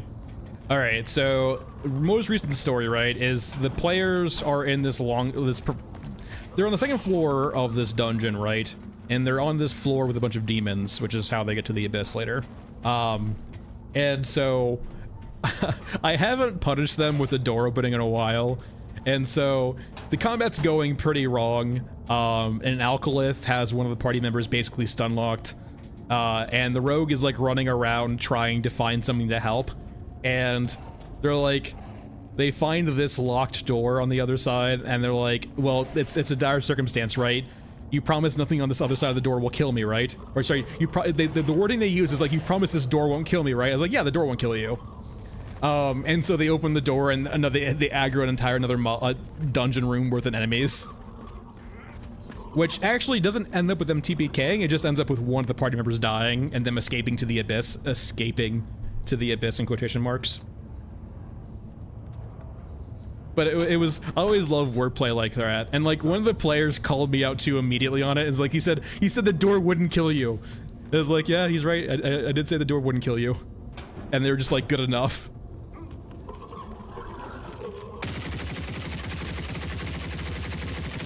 I mean, I did make the point to them, right? Like they were definitely under threat of TPK. And so I reminded them, like, even bad solutions, despite how bad they are better than dying. And that's how I got them to go into a portal to the abyss. Alright, where's this totem at? It actually can spawn, I think it has like the same spawn as like a gacha container. Speaking of gacha containers. Or it can spawn like anywhere on the floor, I believe. So like you actually do have to like scour. Thanks, Mimit. Appreciate it. I'm glad you're enjoying it too. It definitely was a substantial update for sure. And definitely revitalized the game a bit. Still plenty of work to go, but like definitely heading in the right direction. Oh, so this is so cursed, by the way, this icon. I've actually seen it spawn back here right next to the exit. Oh, low-end characters are the best. Oh, our last campaign, right? We actually had... It was an enjoyable campaign, but like, we had to make a rule for this campaign where the party got along. Because the last campaign, the local wizard or the wizard character was essentially a magic addict. Like, they could not help themselves when magic was on the table. There it is. Oh, that's sound.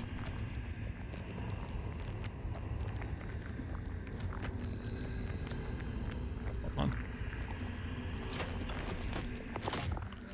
Hey, I live for this. Hold on, we're gonna put you on a better... I want to see you better. But the player was a magic addict, and so, like, if I ever wanted to tempt them away from the party, I would just promise them magic, and they would basically take it. So, like, it's a bunch of hands, a skull, and what else?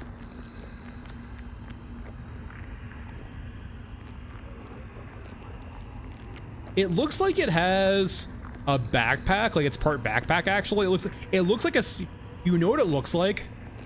It looks like a massively scaled down backpack from the Eruska Medium Mech. Like, massively scaled down. Actually, maybe not. Like, it's got this... Hold on. We need to go find a medium mech for Eruska.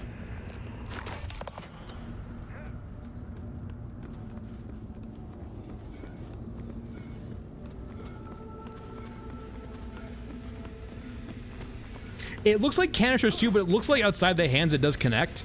If it's just canisters, a bunch of Europans will have canisters on them. That they're called utility canisters, but I don't see much other reason for that.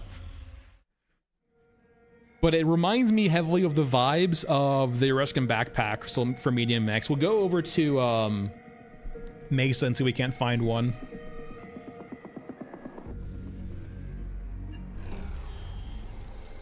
So as long as I don't turn you in, you're fine, right? So the key here is I cannot remove this from my backpack anymore. As long as I keep you, it should be okay. No! I right-clicked one thing! I can move you back. We're good, actually. Wait. Can I dupe this again, then?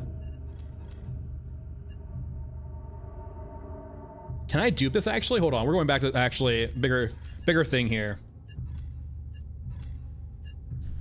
Before they patched out the ability to dupe this, is it back in the game again? Because, like, so the big thing is this, right? Once you complete this quest 1, it's gone. You can never get this quest again. So can I dupe this again? The way you would dupe it before, right, is exactly how I'm doing now, is you keep the quest active, but you rerun the mission again. Essentially, the mission being the precursor to the spawn, right? As long as you have the mission, even if complete, it should spawn the item. Let's go ahead and start the extract, though. Yep. No, there's a few quests that are one-offs, right? And that is one of them. And now we'll have to see if we have extras, it will not delete the extra one. There's a quest for your, like, I know that Eruska has one too. There's one for Eruska, there's one for Europa. I think it's the same exact quest, but it turns who you're turning into differently. Essentially, you're turning it into Eruska, Europa. It's a different quest for each one.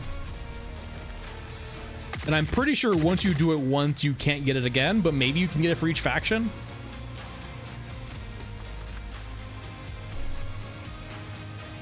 I'm not sure if Eurasia has one though, but I know Eruska has one.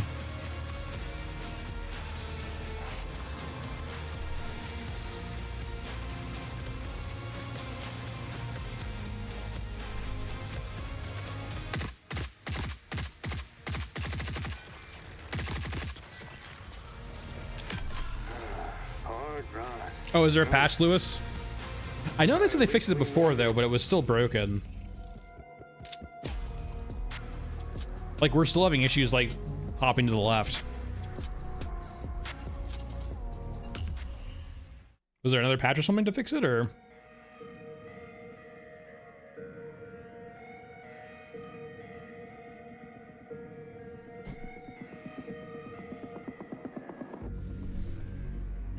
Okay, so let me see if we have a dupe or not. If we go over to our loadout. Okay, we do have 2. Now, let me see what happens when we turn it in.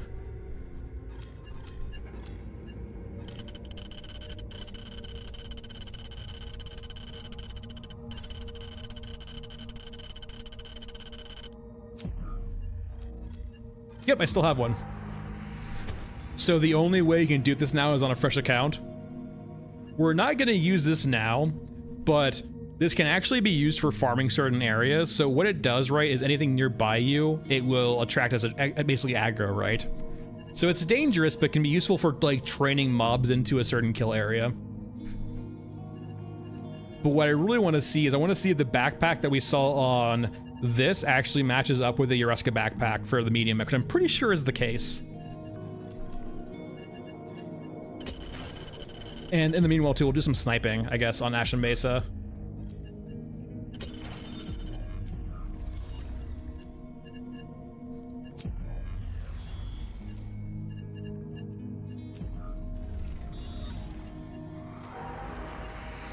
In regards to maps that are just strictly like A, B, I don't mind that map the most. Like between Scrapyard, Cemetery, and Stairways, I actually probably like Scrapyard the most. Because it feels aesthetically to me like a map where it's like a raid. It is by definition a raid, right? You go in, you do some objective, right? You gun in, you gun out, and then you leave. It's not like a transit map. It's not A to B. It's just like, it is literally a raid. Yeah, Cheesecake. It's going pretty well today. We've had a few deaths here and there, but like, for the most part, it's pretty good. I would say we haven't had a death yet today that wasn't my fault. I would think that for the most part, every time I've died today, it's been at least mostly on me. Which is always a good thing. Lewis, was there patch notes or something, or are you just like going off the cuff here? Was there an update pushed?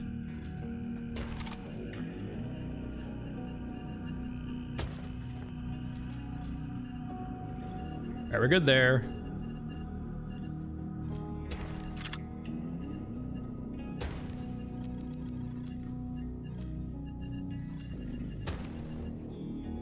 And we're good there. So we're really just coming here to see, hopefully, a Ruska medium mech, but...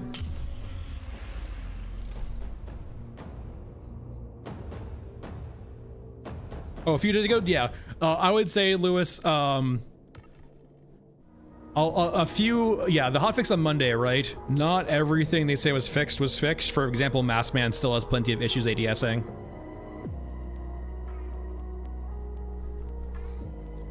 So, for example, I'll just shoot my RPK, right? So, the crosshair is now aligned, but you can see, like, they fixed the crosshair being off center. Like, that's now fixed. But there's still this very large left shift here. Like, they fixed the visual of the bug, but the actual bug itself is still there. Where it is immediately jumping your gun to the left like it did before.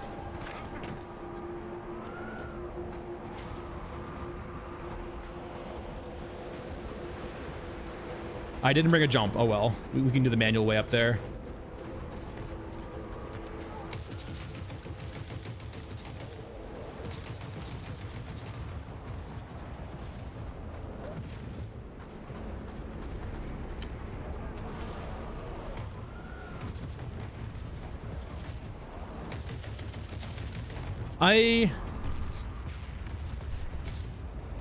I generally don't bother with recruits. Their AI is just a bit like this. Out of all of the recruits, if you're trying to like store extra loot, the scav mule is very useful. I find it just a bit too derpy in the AI department to actually warrant using. If I could easily tell it to hold a position, I would be much more interested in it. But what will generally happen is like it will just aggro things and die or train things to me. Is that the Rat King? Or just 3 medium mechs? Oh, just 3 medium mechs, my god.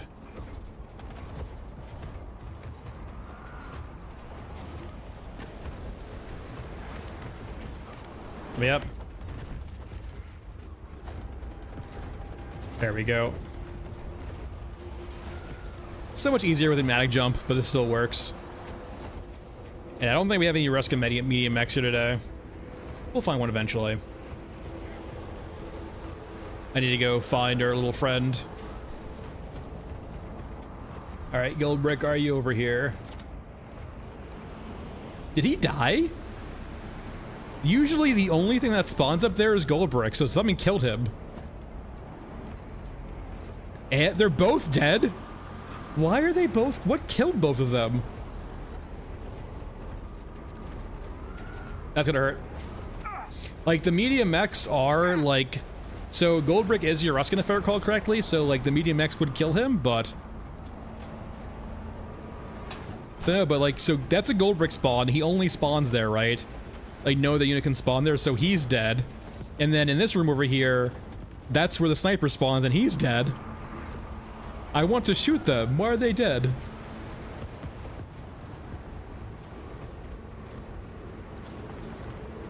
I will say, Chucky, too, like, if they actually ever make it where you can actually give items to the scav mule before you go into raid, I would love that a lot. Especially, like, as an early game scav girl or old man, right? Bringing in a scav mule for extra meds or ammo would be real clutch, right?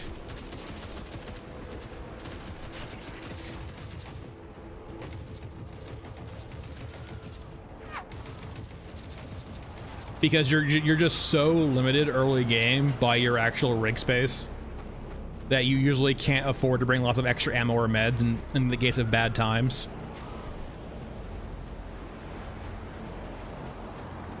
Oh no, like that was like Finder during the playtest, right? That was like exactly my feedback. It feels like double taxation, right? And I think it's because someone mentioned this too. It feels like they're trying to make it where you can't spam for HKs anymore. And that was their kind of their stopgap solution, was making that looting containers by nature is slow to open. But if that's the case, right, I don't think that's the searching should be basically a joke, I feel, at that point.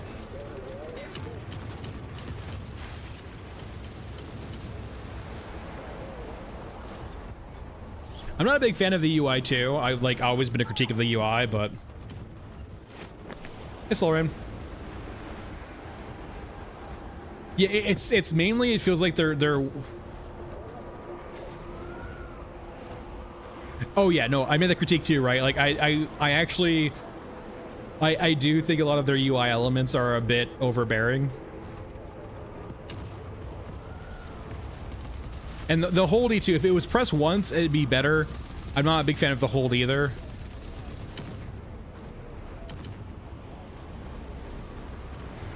Well, we got 1 out of 3, or we're going to get 1 out of 3 if I survive. So it's not my fault. Both Goldbrick and the sniper just died immediately.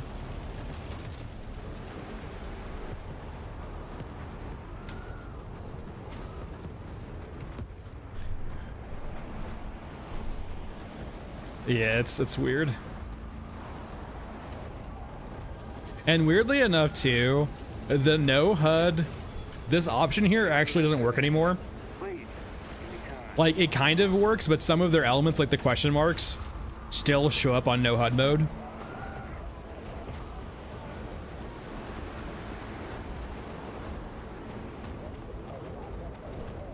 So unfortunately, like, if I'm trying to get like perfect ambient shots, I still just can't do no HUD mode anymore. I have to turn off the HUD other ways, which I have other ways of turning off the HUD. It just requires me cheating.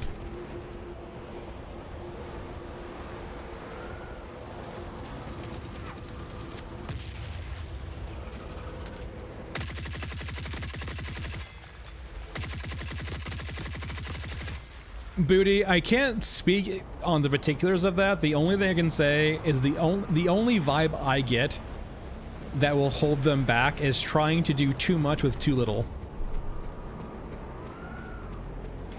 As in, honestly, trying to bite off more than they can chew. There seems to excuse me. There seems to be clear areas where like they have a lot of weight invested in, and they are not willing to cut loose something that's not obtainable. Like, they don't have a strong enough line to reel in the fish, but they don't have a strong, like, a weak enough line to actually break, like, this, the fish itself is not going to break the line, it's not strong enough, but if they try and reel the fish in, they will almost assuredly break the line with the extra force. That's what it feels like, right? Like they have on the hook a really big fish, but not the tool to necessarily deal with that big fish. And so they are heavily reluctant to cut the fish loose. Despite the fact they can't bring the fish in either. And that being said, right, the game is still cool, don't get me wrong, but I feel like they're trying too much. And to elaborate on my biases here, to be fully like front forward facing in this, right, to kind of give you a backwards picture of where I'm coming from, right, I am of the firm opinion in regards to a certain few of their elements, less is more, and specifically about guns. So if we go between, if I go to my video, right, on weapons, I think it's like, what, about 50, 60, 70 guns in the game currently. And not all of them have attack. It's probably around 50, maybe 60 with pistols. There's the sheer amount of guns in this game. There is almost no way they can give the attention each of those guns I feel would need to feel good. They can try doing an overall system to apply to all guns, but when it really comes down to push and shove, right, each gun's going to require its own special attention, and the amount of time for a developer of their size I feel it would need to give to those guns to make them feel good is too much. It's not tenable.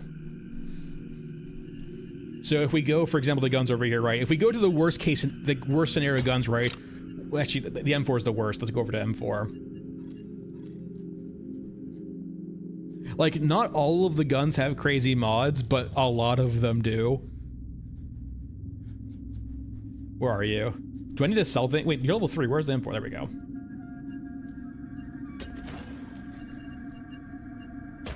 Like, this gun right now has, naturally, charging handle doesn't really count. There's nothing about charging handles in the game currently. There is like an A, B, and C, but they're not really utilized. But like, let's just say 1, 2, 3, 4, 5, 6, 7, 8, 9, 10, 11. This is the worst case gun, right? Where there's like 11 different slots where they need to model the gun up right, have it work realistically, or at least function somewhat realistically, right? Because people have their preconceived notions of these guns and how they should work. If you do not make the M4A1 feel like it does, or at least partially feel like how it does in real life, you're gonna get critiqued for it. And then balancing all of these things and making sure they work with animations and so on and so forth, it's a lot of work. It is so much work, and you can try to do a catch-all system for all of these, right? But like, when push comes to shove, you have to like go through each of these and make sure they work with everything, right? I would much prefer a Helldivers approach, right, where you have very limited customization on guns, but each gun functions very differently, and that lets you give a lot of attention to how that gun functions in your game. Like, I don't mind customization, but this is too much. At least in my opinion, right? I feel like there's a lot of redundancy too, right?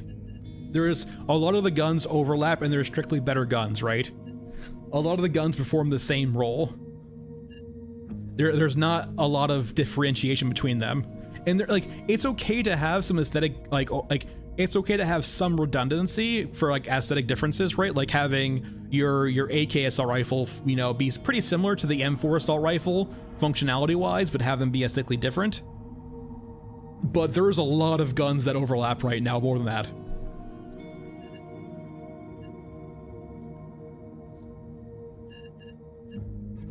All right, let's give a good old sniper sweep and pay back another try.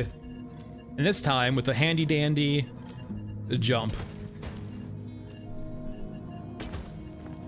And and with my analogy earlier, right? It feels like weapons right now are the fish. Like, wouldn't it be cool if we had this fully customizable system with all of these guns that feel unique and different, and then have full customization, right? That is the fish that feels too big, and they're reluctant to cut it from the line, despite their inability to probably reel that in.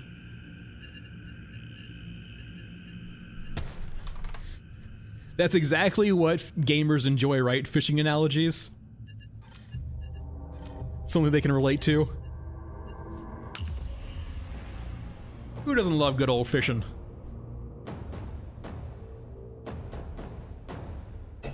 But like, I will say, if you've never been like big game fishing before though too, it is a thing of endurance, right? To reel a big fish in.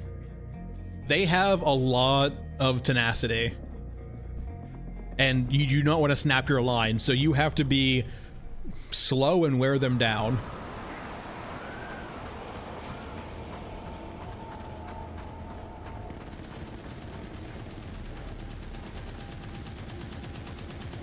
Yeah, like, fine, that's definitely way too. I think they can like, in my feedback post, I said, I think it would do you guys a lot of merit. I didn't bring consumables at all. Whoops. I think it would do them a lot of merit, right? If they took if they zoomed out and looked at each faction ideologically and gave them 5 or 6 different guns with 5 or 6 different attachments for each, and maybe some overlap in those attachments, right? Like bayonets and stuff like that, right? Make it manageable. And make it like fit the ideologies of those factions, right? I feel like that's definitely an issue with a few of the factions. Why are you dead? Why are you both dead? What did I do to deserve this? I think it's just a bug at this point. They're spawning dead.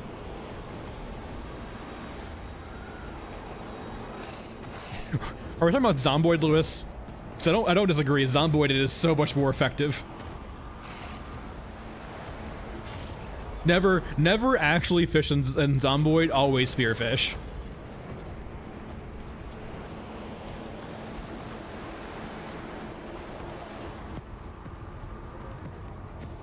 I'm not gonna lie, I am thoroughly pumped for the new Zomboid patch. It is looking fantastic. Chucky, so the tool I use is Unreal Engine Unlocker. It is behind a Patreon paywall, so I'm not going to provide it for free. But if you look at UE Engine Unlocker and go to a Patreon, that's the guy I got it from, right? It essentially injects code into the game and gives you the ability to like essentially give you free cam and stuff, and the ability to pause the game. So, and the guy developed it, so naturally I'm not going to give you for free because it's definitely worth the cost of the Patreon, and it works with any Unreal Engine game too, right? Like, he has a bunch of different programs for different games, and Unreal Engine's one of them. So, like, it's not just this game, it's a lot of games he provides it for. And the Unreal Engine one should work for any Unreal Engine game, at least for 5. But, like, it's like $5 for the Patreon, I think, so you need to do it once. Yeah. It gives you more granularity too of a pure camera mode also, because it does let you like actually change. Well, it does give you the ability to like change the shot to, change the lighting, then also just pause the AI, pause the whole thing time-wise, so on and so forth. It gives you a lot of flexibility, and he's adding more to it always. So, all right, Goldbrick, what do you drop for me? All your 50 cal. Why do you die when you spawn?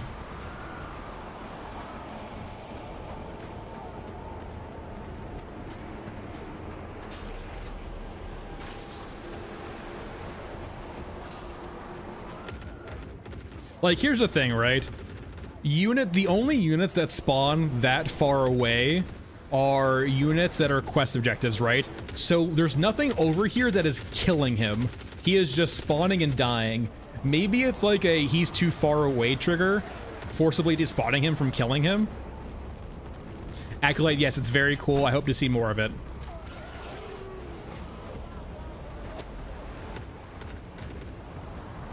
Oh yeah, he developed it by hand, right? Like, once again, as I said earlier, right, I'm of the, like, yeah, paying people for their things, right? Like,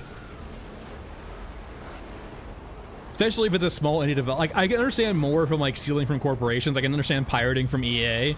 But with, like, a small developer, right? Yeah, support them. Small artists, support them.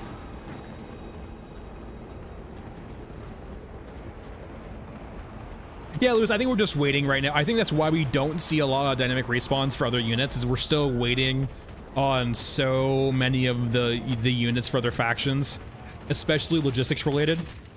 If you think of it, right, the only units we have right now that are any bit logistics related are the European crawlers and then the bombers, right?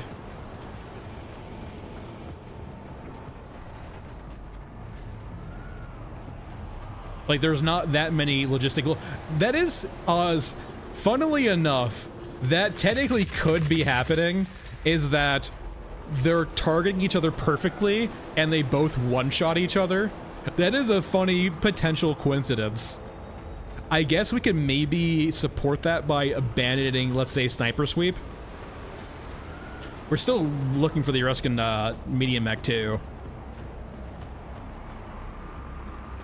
Oh, it definitely needs some more polishing, Warhammer, for sure. Like, the effect of the cyborgs dropping doesn't really line up perfectly with where they land. Granted, naturally, I'm being very, very picky here, but I think it could be fine-tuned some more.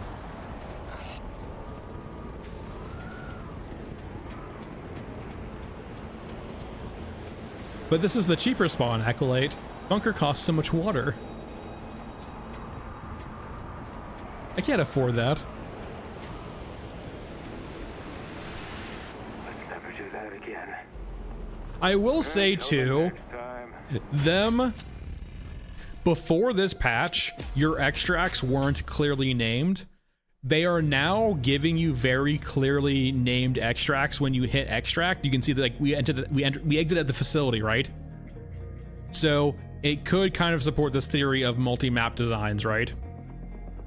And considering a lot of them are like, or at least Miles, from my understanding, was like a big Tarkov fan, that was always a critique of Tarkov, is them not doing that yet.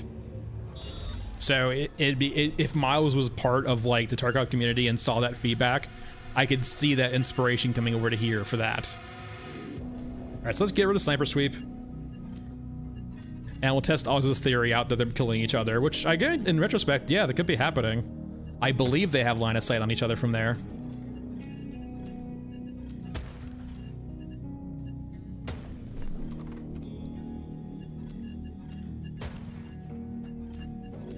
How much would it cost to go over to bunker? Probably 4. Yeah, 4. Also, I'm a bit biased too. My favorite spot to snipe is on top of Shantytown, so. Michael, I think that requires a map pass. Like, the movement in the game isn't bad itself. A lot of the terrain just needs some smoothing out for the most part. I definitely think it's a map issue, and we might see it get better, Michael, when we see the maps get another polish pass. A lot of the maps right now have issues with, like, for example, here, right? Like, if you showed a player this right here, you would think, like, a lot of players would think that you would walk over it, right? I guess that's in the way, right? Like, that does make sense it's in the way, but, like, it just... small stuff like this kind of just feels a bit... I didn't even notice that, right? I didn't even think about that, but, like, that's clearly in the way, but, like, a lot of players will see something like that and not think about it and then try to walk into it and then get clipped it. Over here, too, for example, just a lot of different terrain parts that kind of just make movement not easy. Case in point, too, here, like, this right here, like, really? That's going to make a newer player be like, what the fuck? Bless, if you're talking about the water video, I covered it in, like, the first hour of us talking, right? Off and on. The TLDR, I do not think it was necessary, and I think it gives off the vibe of a spiteful DM. We get much more nuanced about it in the actual discussion, but that's the TLDR.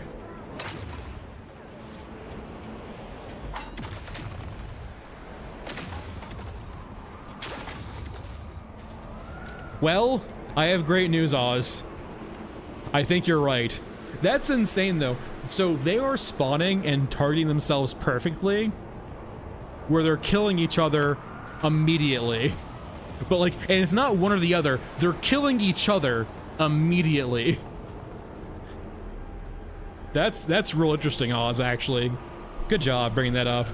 That's genuinely very curious. But it's kind of crazy though how they're actually like perfectly timed to murder each other on the spot.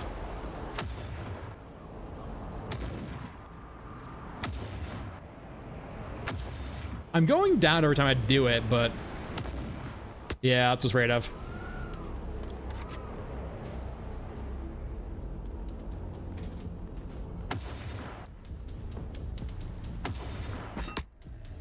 I'm scared. He hurts a lot. Got him. I think we got one shot. I think he does like, he probably still does 1.1k. He hits you for a lot of damage, essentially, especially for low level. He one-shots, I think, every scav except for Gunhead and Bagman.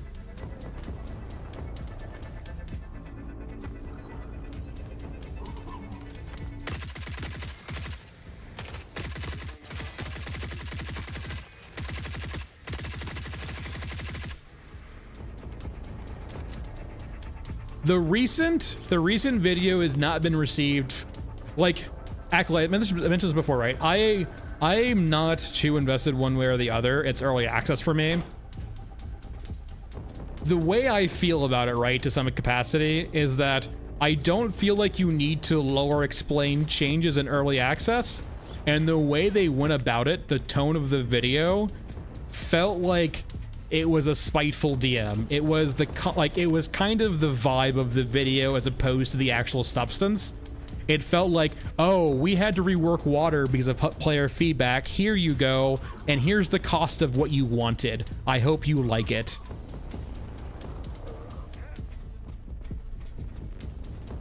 And personally, I don't read into it that much, but like that's definitely the vibe I got off of it. And naturally, vibes don't mean everything. It could have just been unintended.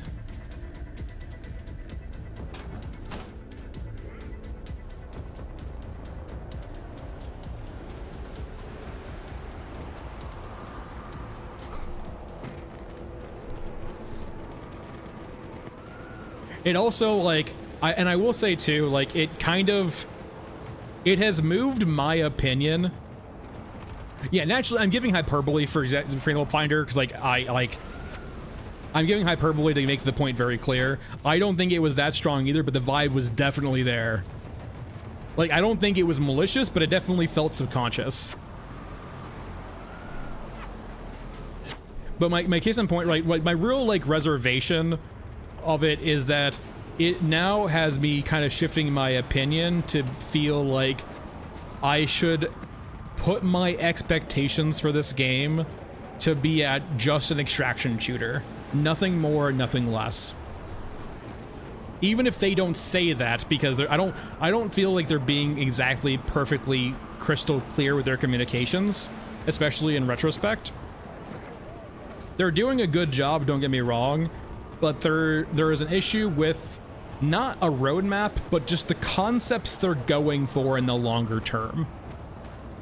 And a lot of opaqueness in that, right? It's not transparent, but it's definitely opaque, where I have a mental image on where they want to go, but now I'm very unsure of that mental image now because it feels conflicting. So I'm not sure what to expect in the future now. Like, before I had an idea or a guesstimate, now I have nothing.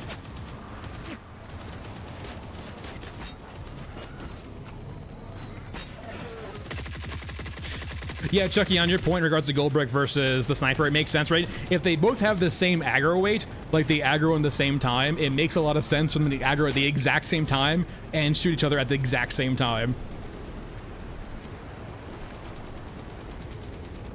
Well, yeah, Lewis, it felt like essentially someone had a lot of buy-in to their system. Someone really liked their system for whatever reason, like the core developer of the system, and they were reluctant to let it go, and it felt like they wanted to lore explain it away on something they could support with their own perspective, and it felt spiteful. Not like, and spiteful is using a very aggressive word for it, it just felt like passive-aggressive. And naturally, like, I don't think it's that big of a deal. What I like, as I said earlier, right? It is the first crack in the facade. Is the first crack dooming? No, God no. But it's definitely the first crack in the facade of, like, you know, the fun dog image, if you will. It's by no means damning, but it is like the first sign of weakness in some capacity.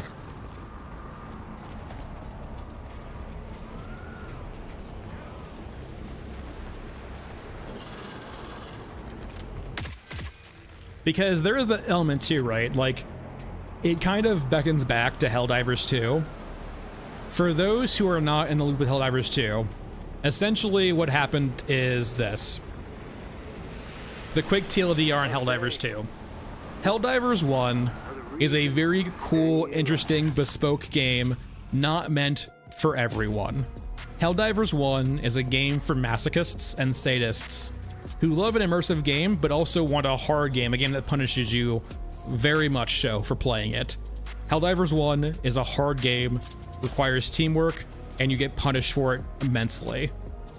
Helldivers 2 was very clearly, from Arrowhead, supposed to be that, but 3D, and probably more polished, right? Helldivers 2 accidentally made a power fantasy. Arrowhead realized this after they launched the game and watched people play it like a power fantasy. The game designers realized that they made a game that wasn't what they wanted to make. So they tried rectifying through throwing balancing of enemy units into guns to make it much more like Helldivers 1, not realizing that the core of the audience of Helldivers 2 bought it for the power fantasy. Hence this giant, like, 6-month period where a lot of people left Helldivers 2, lost faith in Arrowhead before Arrowhead was, like, capitulated, essentially. The designers capitulated and said, okay, shit, we understand, we made the wrong game. Let's make Helldivers 2 what people wanted it to be after the launch, or what it was, right? They had to move back over to the power fantasy because they realized they didn't really, the vast majority of the audience didn't really want Helldivers 1. They wanted the power fantasy of Helldivers 2. That doesn't necessarily mean that Helldivers 1 was a bad game, just that the marketing that they put out for Helldivers 2 did not match what they were intending the design of Helldivers 2 to be. And I kind of get similar vibes in this game, where there's a lot of marketing of this game, the PR of this game, that doesn't necessarily mesh perfectly well with what it seems like the game designers are pushing us toward. However, I also haven't heard anything about the more kind of meta systems from the game designers. But, like, we get plenty of Q&As with Miles and Jeff, right? But we don't really get the broader, like, more grand, zoomed out talks from them on what they're going for. They seem to not want to give that, which is fair, but when it comes to this, right, when they start giving us the PR, they can't be really upset with people feeling misaligned, right? Or upset a bit. Naturally, Reddit blows that out of proportion because that's what Reddit does. But, like, this is the first crack, if you will. This is what I mean by the first crack in the facade in regards to there's definitely clearly a mismatch between what we are being presented from a PR perspective and what the game designers want. And my caution to that is I have seen many EA games get absolutely burned by that continually. And the question is, right, would you rather have a successful game, or again, that has lots of sales, but middling reviews, or a niche game that has very good reviews, but doesn't sell as much, right? Because people know what it is. Do you want like an 85% or 90% on Steam with like 1,000 sales, or would you rather have 5,000 sales at 70%? Because some people misinterpreted your game. And, like, there's a lot of Steam reviews that are, like, negative for the sake of being negative. There's also a lot of Steam reviews who a lot of negative Steam reviews are because they bought into a game, they didn't get what they expected. When you, like, there are going to be some reviews that are just like, the gameplay is bad, the X is bad, the Y is bad. There's going to be some reviews too, where it's going to feel like what I was presented with, marketing-wise or PR-wise, did not line up with what the game was.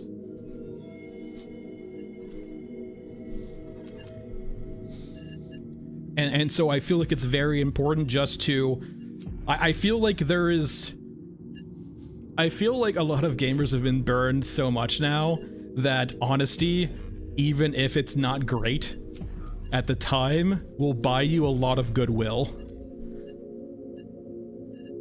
Hell, the I can't remember his name, but the Arrowhead CEO, right, who I think dropped down to gameplay, like, he got a lot of goodwill just for being honest with the player base.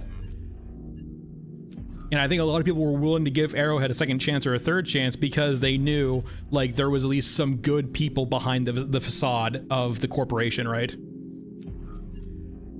Pausit is his name? Like, yeah, Pausit. I can't pronounce it. I wouldn't be able to pronounce it probably at all. We haven't done Mech Trench in a while. We haven't done Scorched Enclave in a while.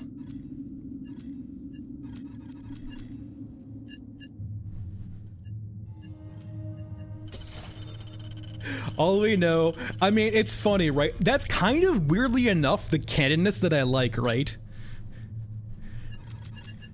Like, rip the band-aid off, and like, I like that degree of candidness, weirdly enough. Like, it might not be for everyone, but I like to think I'm tempered enough to actually, like, be told just no. Like, this is not the game we're trying to make. And, like, them saying no, this is not the game we're trying to make, provides a lot of clarity, right? Much more so than cryptic PR. Granted, I wouldn't say they're being cryptic, they just don't provide it. And this is all to say, too, like, I want extra communication, but I do not want a roadmap. I think a specific roadmap is bad, but I think general communication on a pathway forward is okay.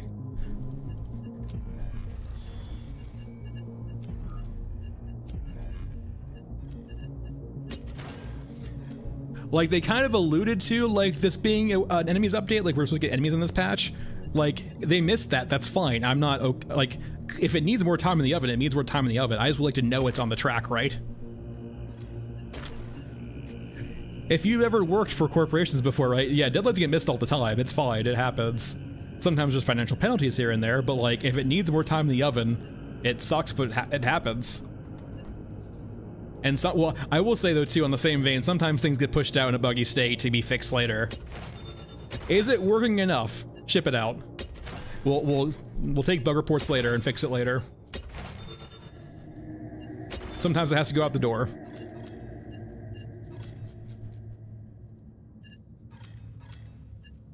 Let's go over to M4. We're gonna use an M4 in a bit. Where are you?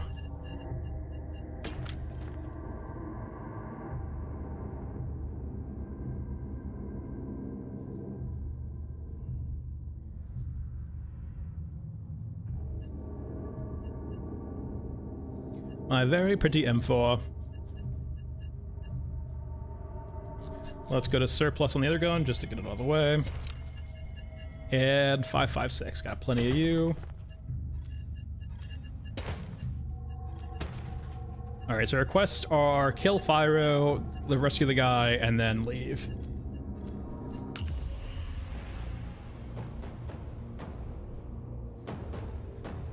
So the reason why you'll never see PvP in this game, right? And like that's why I initially thought too, or I kind of still do, right? They manage their time very well and they know what not to bite off. PvP would be a mistake in this game. It requires so much more bandwidth and ability to make changes during early access. When you commit to making a PvP game in early access, you're devoting your time to getting screamed at by 100 PvPers, a very small minority in your game, about constantly balancing the game. And don't get me wrong, I do enjoy PvP. At the same time, PvP players are some of the most entitled pieces of shit on the planet. And once again, this is coming from a chronic PvPer. This is a pot calling the kettle black.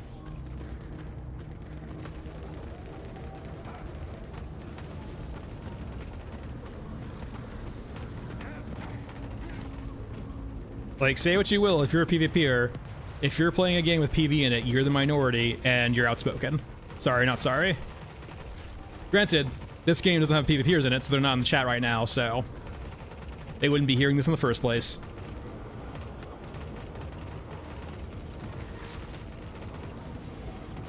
Okay, there we go. Hold on. Backpack check. Now, naturally, I'm looking for pyro, but this is a backpack check for the other thing we were talking about earlier. Backpack check. Come here, you. No, that is 100% the backpack. So, the totem is that backpack scaled down with a skull in it and a bunch of hands. That is 100% the backpack on the icon.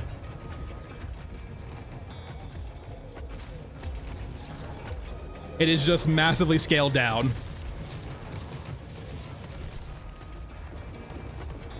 Which does fit too, by the way. Like, there's plenty of instances where, like, they'll take props and then scale them up and down as filler.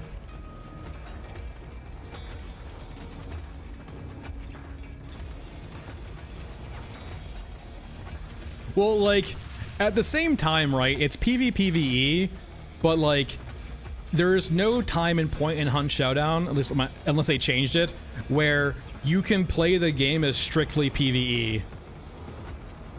Like, you can try your darndest to stick to PvE, but if someone wants to force you into PvP and Hunt, they're going to force you into PvP and Hunt.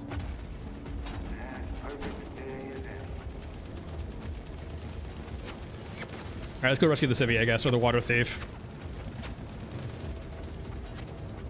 Let me up.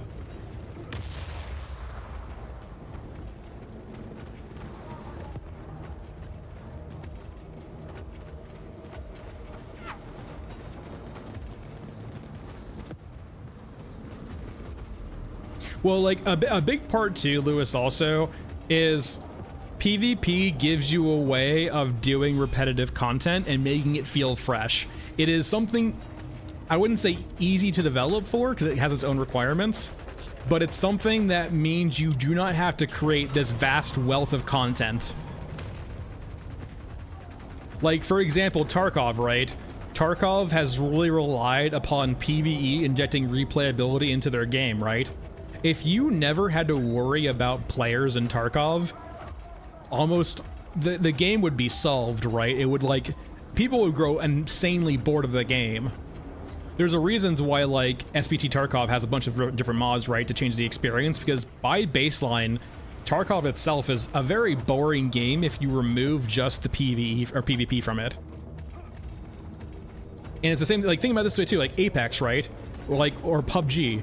Those games came out with, like, very small amounts of content where all of the replayability of the game was thrust upon the player base, providing dynamic experiences, right? What's a better way of doing AI?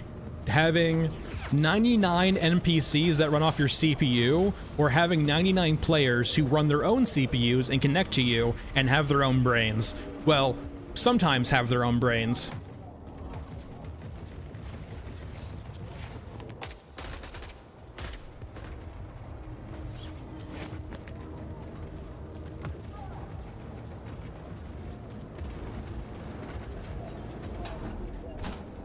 Did you not get freed? I guess he chose the wrong path or died or got stuck. Oh, shifting tide. Silly, silly shifting tide. I feel like I should get paid the second I let him escape.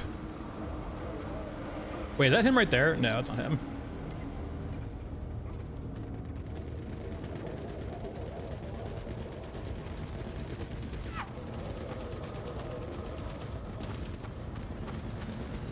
Yeah, like there's... It feels like they maybe fixed 2 of his paths so far, but definitely some of his paths are still broken, it feels like. I think he has 4 ways out. 4 branching different paths out that he can choose.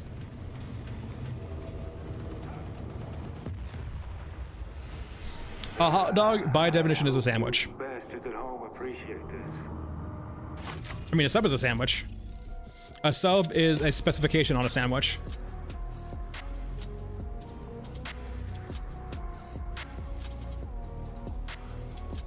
A sub is a more specific sandwich. A hot dog, by definition, is a sandwich. It is a piece of substance covered by two loaves, two sides of bread. Now, a taco is not a sandwich. I guess you can, well, rather, sorry, let me rephrase. A hot dog is not a taco. However, a taco, I guess, is a subset of a sandwich. Like, you can call technically a quesadilla a cheese sandwich if you'd like. It would be like if you gave someone a quesadilla and called it a cheese sandwich, they technically couldn't say you're wrong, but definitely misunderstood what they were asking for, right?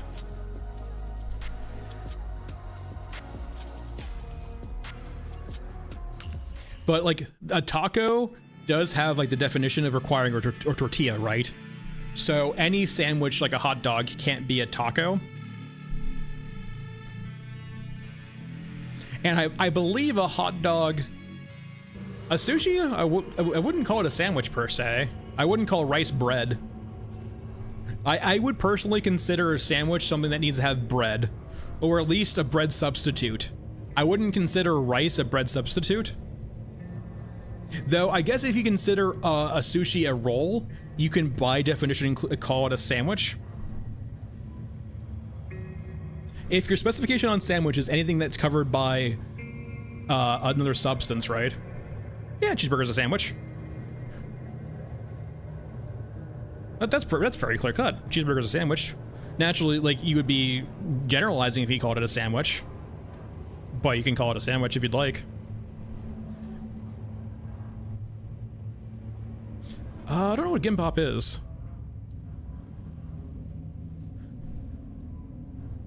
I think ravioli requires a certain particular, hold on. I need to look at the definition of ravioli though. Ravioli might have a specification on the type of pastry that's used, right? If ravioli does not have a specific, like, context to the pasta that's used to contain the substance, then technically by definition, yeah. It depends on the specifics of the definition of ravioli.